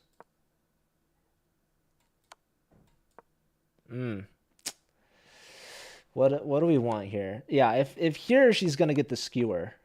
If here she gets the skewer, there's literally two moves. King f5 is actually mate in 1 with queen to f7. Or I guess you could go to you could go to f6 too. Okay, so king h5 is gonna get played. She should give the h8 check. King back to g6. And then I don't know, g8 back to h5. And then it wants bishop to g7. Not obvious. Listen, yeah, I don't see mate in 1, you guys. I see queen trades and skewers. So that's all you need, really. All right, king goes to the 1 square that delays the game. And now it's mate in 25 with queen to h8 check, which may or may not be played. Don't play queen h7. That's a good way to lose the game. Giving up the Botez gambit. But no, Phoebe showing some restraint. Maybe could have looked for the queen e6. Let's show this mate in 6 line. Let's see what could have been. So king g6, a bold move. Queen e6. And so the king cannot go, any of these squares. That gives the king 2 options. So if the king goes to h5, now it wants bishop to g7. We're looking for this. So there's a couple queen checks to give, perhaps. King h2. And now the queen goes to h7. And now we give queen to e8. Check. Not queen to f7. And maybe I'll show you why, if I could figure it out myself. Queen to g6. And now we get to h8. Beautiful. So if we go to f7, we don't have that same h8 square available to us. So we would have to pivot first. But okay. So if the king goes to h7, now queen to f7. If here, well, yeah, that's the only legal move. And now the important bishop g7 check. We don't give the queen check. We force the king into the discovery. And it's mate in 2 with bishop f8 check. So that could have been Phoebe instead goes in deep with g7, king to h5. And now Phoebe's looking for the finishing touches. h8 is the fastest, but with proper defense and best play from Phoebe, it's still mate in 22 moves. Of course, opponent could blunder faster. She She gives the f7 check. Okay, so if the king goes to h6, we'll see that bishop checkmate. This is mate in 3. So this is forcing queen to g6. And she could still trade queens, and this would be totally, completely winning. Now she brings the king around. Something like this. Easy peasy, GG.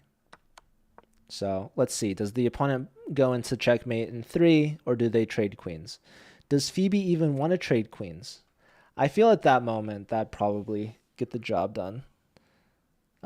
Phoebe can see her bishop and pawn in game up a bishop. That'd be nice to play out. Yes, I agree with sac checkmate's analysis.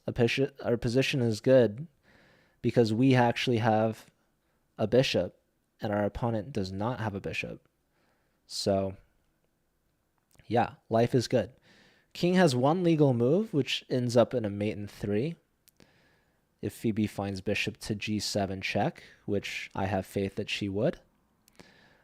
If the opponent doesn't want to blunder mate in 3, opponent must trade queens, queen to g6. And the computer doesn't even want to trade queens. I would be very curious to see Phoebe's choice. So this guy has 2 legal moves to choose from. He also has a secret hidden third option of resigning, which he doesn't do. He continues with the best move, queen to g6, giving Phoebe the choice of trading or not trading. The computer thinks best is to not trade, which makes sense. But Phoebe does trade. And now we can sit back, relax, and watch Phoebe's in-game technique here. Here we go.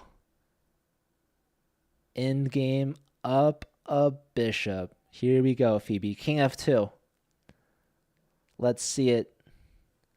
One thing you do have to be a little bit worried about is if the king makes its way here and they push b4. You could always play here, right? If the king ever steps here. Bishop here should be really solid, and that's thanks to Phoebe putting pawns on light squares. If these pawns were on light squares, it's a different story. It's a little bit harder, but still winnable. At this point, I think we can call it an inevitability. King not to f2, instead king f1. A curious choice from Phoebe, but all the same. And yeah, this guy. Let's see if he wants to play on and see if he can find Phoebe in a position that's going to end in a draw or something. But no, he looks pretty... I mean, he doesn't even want to look at the board. But he's, to be fair, he's been looking like this a lot since he lost his piece initially. But he's mustered up enough strength and courage to continue. Really making Phoebe go through the motion here. Testing her in-game technique.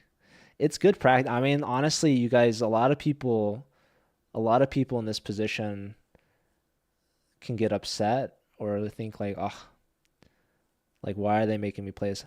I honestly, I don't mind. It's like, dude, I love playing winning in games. I would take that any day.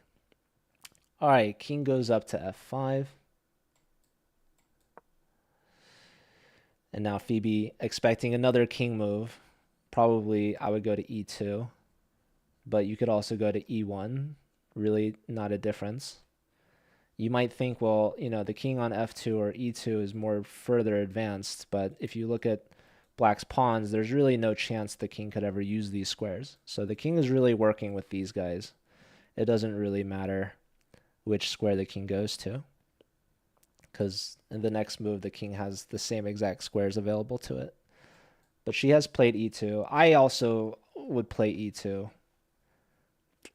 just because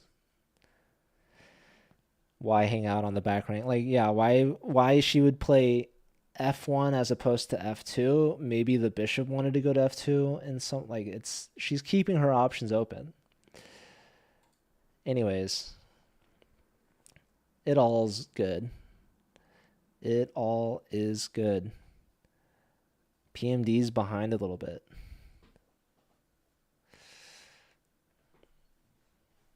What did Durkee do? Exclamation point queen trade. I missed it too. I'm on a worse delay than you guys. Life's good. Okay, wait. So opponent played here. Phoebe played king to d2. Look at these kings go. The kings are absolutely racing right now. Phoebe wants to attack this b pawn. What a great plan from Phoebe. Okay, the king has moved. Now here, I'm questioning. Yeah, bishop probably f6. It's probably pretty darn good. Bishop f6, we win some pawns. I think he's trying to flag her. Yeah, she is down to 40 seconds. So it's possible the clock malfunctioned and won't add the time back. And that would be fun. It wouldn't work. It'd be very easy to call an arbiter and say, hi, I'd like my 30 minutes, please. And that's pretty much that. All right, bishop to f6 played. Voila. This should end the game. Phoebe now flexing the fact that she has a bishop and her opponent doesn't. Hard terms to come to if you like winning chess games. So, barring any magic, our opponent will not summon a bishop to land on h6, which, frankly, I would still take white. I don't know. I mean, I guess you're down a pawn, but like the bishop's not. I don't know. That would make things interesting. I'm trying to scare you, Dijon. No. With what, her 40 seconds left on the clock? Honestly, guys, she could win it with a 30-second increment with 40. She doesn't need the 30 minutes. That's how winning that's how confident I am. My hair is frightening, Physic? Oh, I'm sorry. I need a haircut. Boner Pull, redeem Gandalf. All right, are we doing it? I don't know. At the end of the game, we might need the clip for her Instagram. She gave a quick look. You need some magic. Sip of the water. King moves. This guy perhaps trying to create a passed pawn. We'll see. Don't be professional, no Gandalf, or give us the Gandalf. You're giving me mixed signals, Dijon. Are you saying that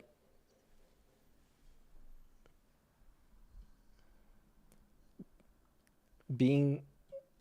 Wait, I'm trying to understand this. All right, Phoebe is capturing some pawns now, which is great. Too professional. All right. We will reward the redeem. Oh, Dijon says don't. But see, grammar is really important. You missed a comma, and now I'm wearing a Gandalf hat. So that's what happens.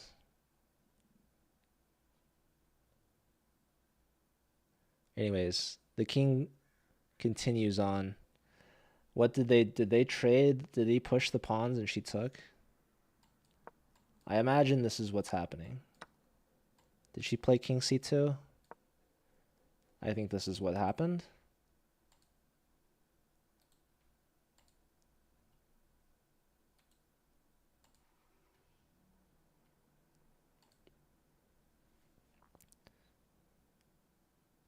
I'm covering my hair for sure. Was there a bishop check first? No, her bishop's still attacking both these pawns. Phoebe might spend some time here debating which pawn to take. But yes, black here. Okay, there's resignation. And a very nice game from Phoebe. Very solid. Some smiles from both players, which is good to see. Score sheets being signed. Yeah, Phoebe absolutely crushed this game. Start to finish. Winning a piece early, taking advantage of an uncastled king. And she never looked back. There was one moment where his last defense, he tried going for a perpetual, but Phoebe saw all the way through, giving a crucial check. And there she is in the chat. She gets to watch back her dove. She gets to live it twice. So let's see. Are we going to bring in Phoebe for the post-game interview?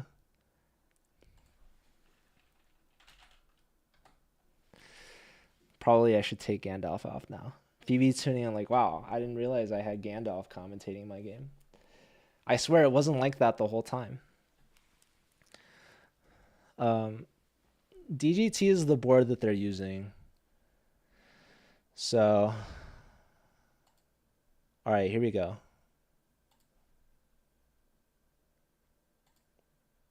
Hello. Hi. It's on the max volume. Hi, how's it going? It's going great. How are you? I'm very happy. You just played a basically perfect game. Really. It was marvelous. I mean, start to finish. Uh, I wanted to ask, how much of the French exchange have you prepped? Um, Nothing really. I didn't expect to get a French. Yeah, I didn't expect it at all, but I always played exchange. Um, but yeah, I didn't expect it at all actually to get a French. But it was okay. I thought, oh no, we're gonna have an exchange and it's gonna be boring, but yeah, it was okay.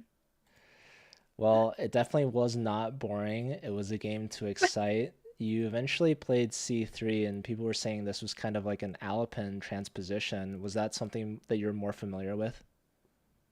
Yeah. I tried to kind of transpose a bit to like a position that is more familiar because I'm not too familiar with the exchange. So I kind of also wanted to put my knights the way do in the Spanish, and I kind of try to make things familiar because I don't really know the plans in the exchange French. But yeah, I was a bit all over the place, I feel like, with this whole opening.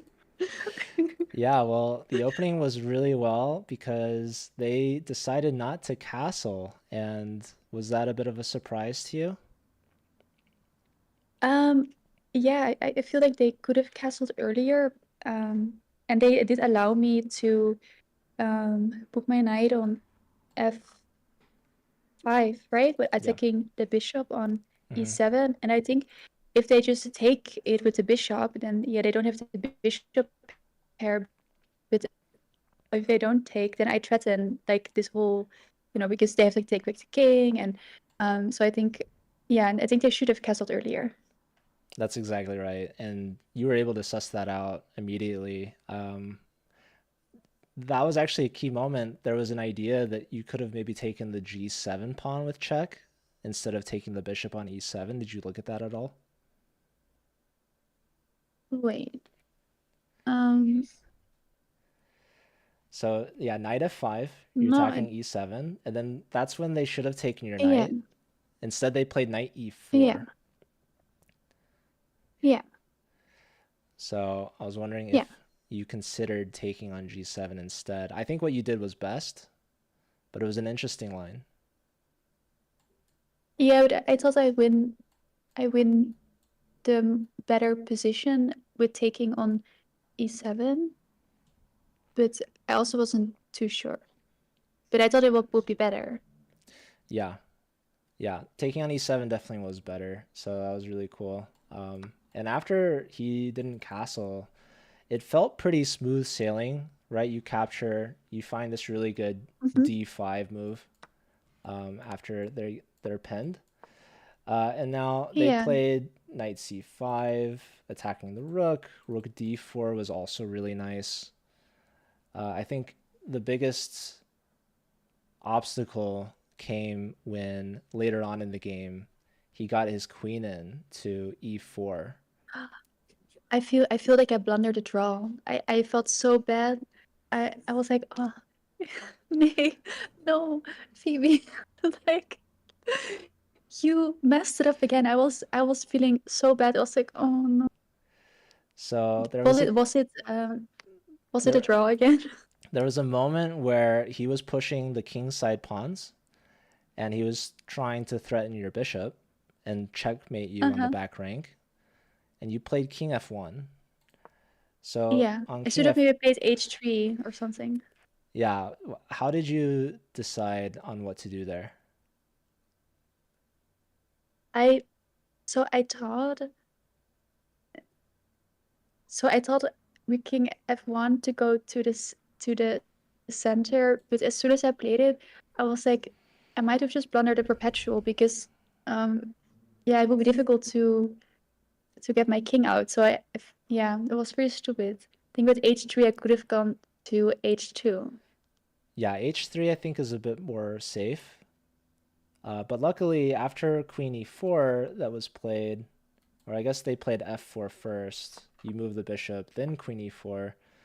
This was a only move situation. You had to give the check, and that's exactly what you did. So you didn't blunder perpetual because you found the only continuation, queen b8.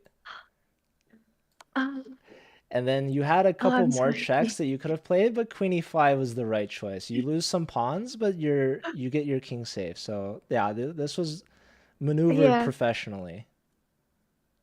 Because I was so scared that me giving up the pawns would be a draw, but because I was so scared all the time, but I thought it would be kind of okay because I'm always a piece up. So I thought it could give the pawns, but I was a bit nervous all the time. Yeah. And then when you brought your king to f2, you played h3. After that, it was really smooth sailing. And I wanted to ask a last question about the game.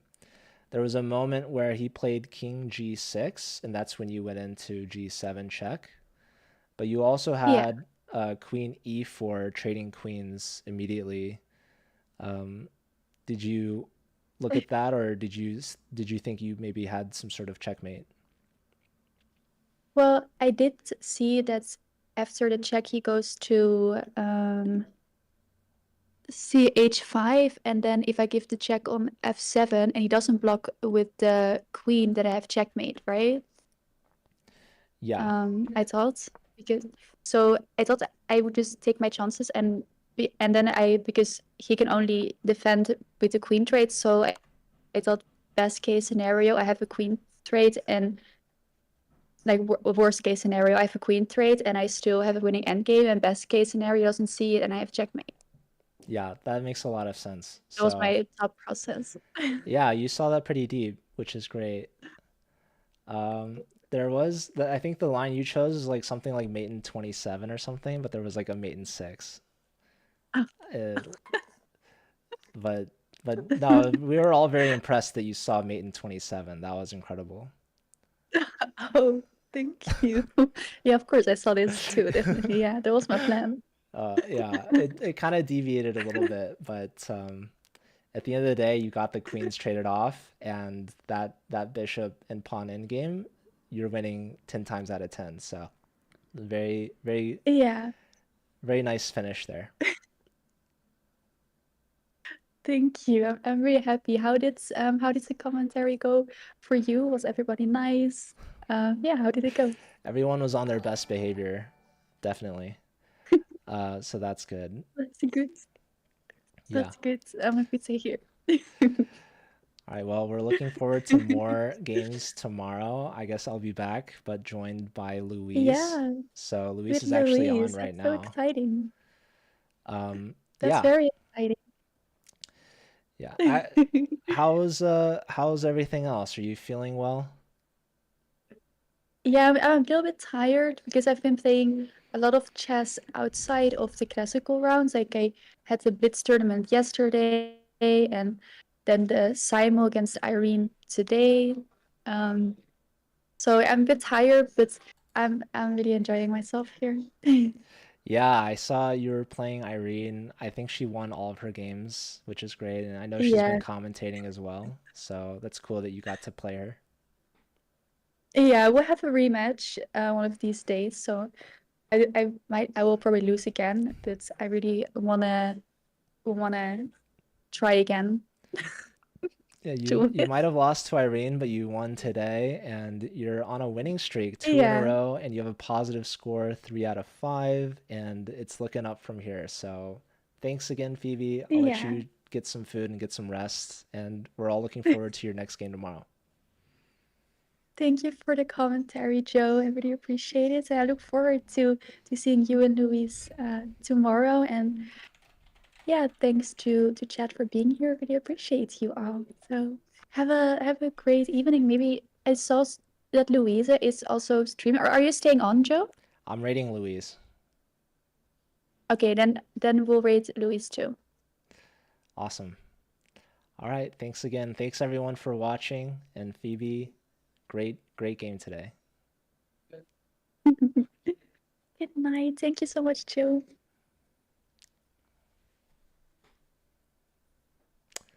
All right, well, that's the end of the interview. I'm just waiting for the raid to get going, and I'll see you all tomorrow. Same time, 8 a.m. Pacific, which I guess is 5 o'clock Phoebe time. All right, take care. I'll see you all then. Go show Luis some support. Bye.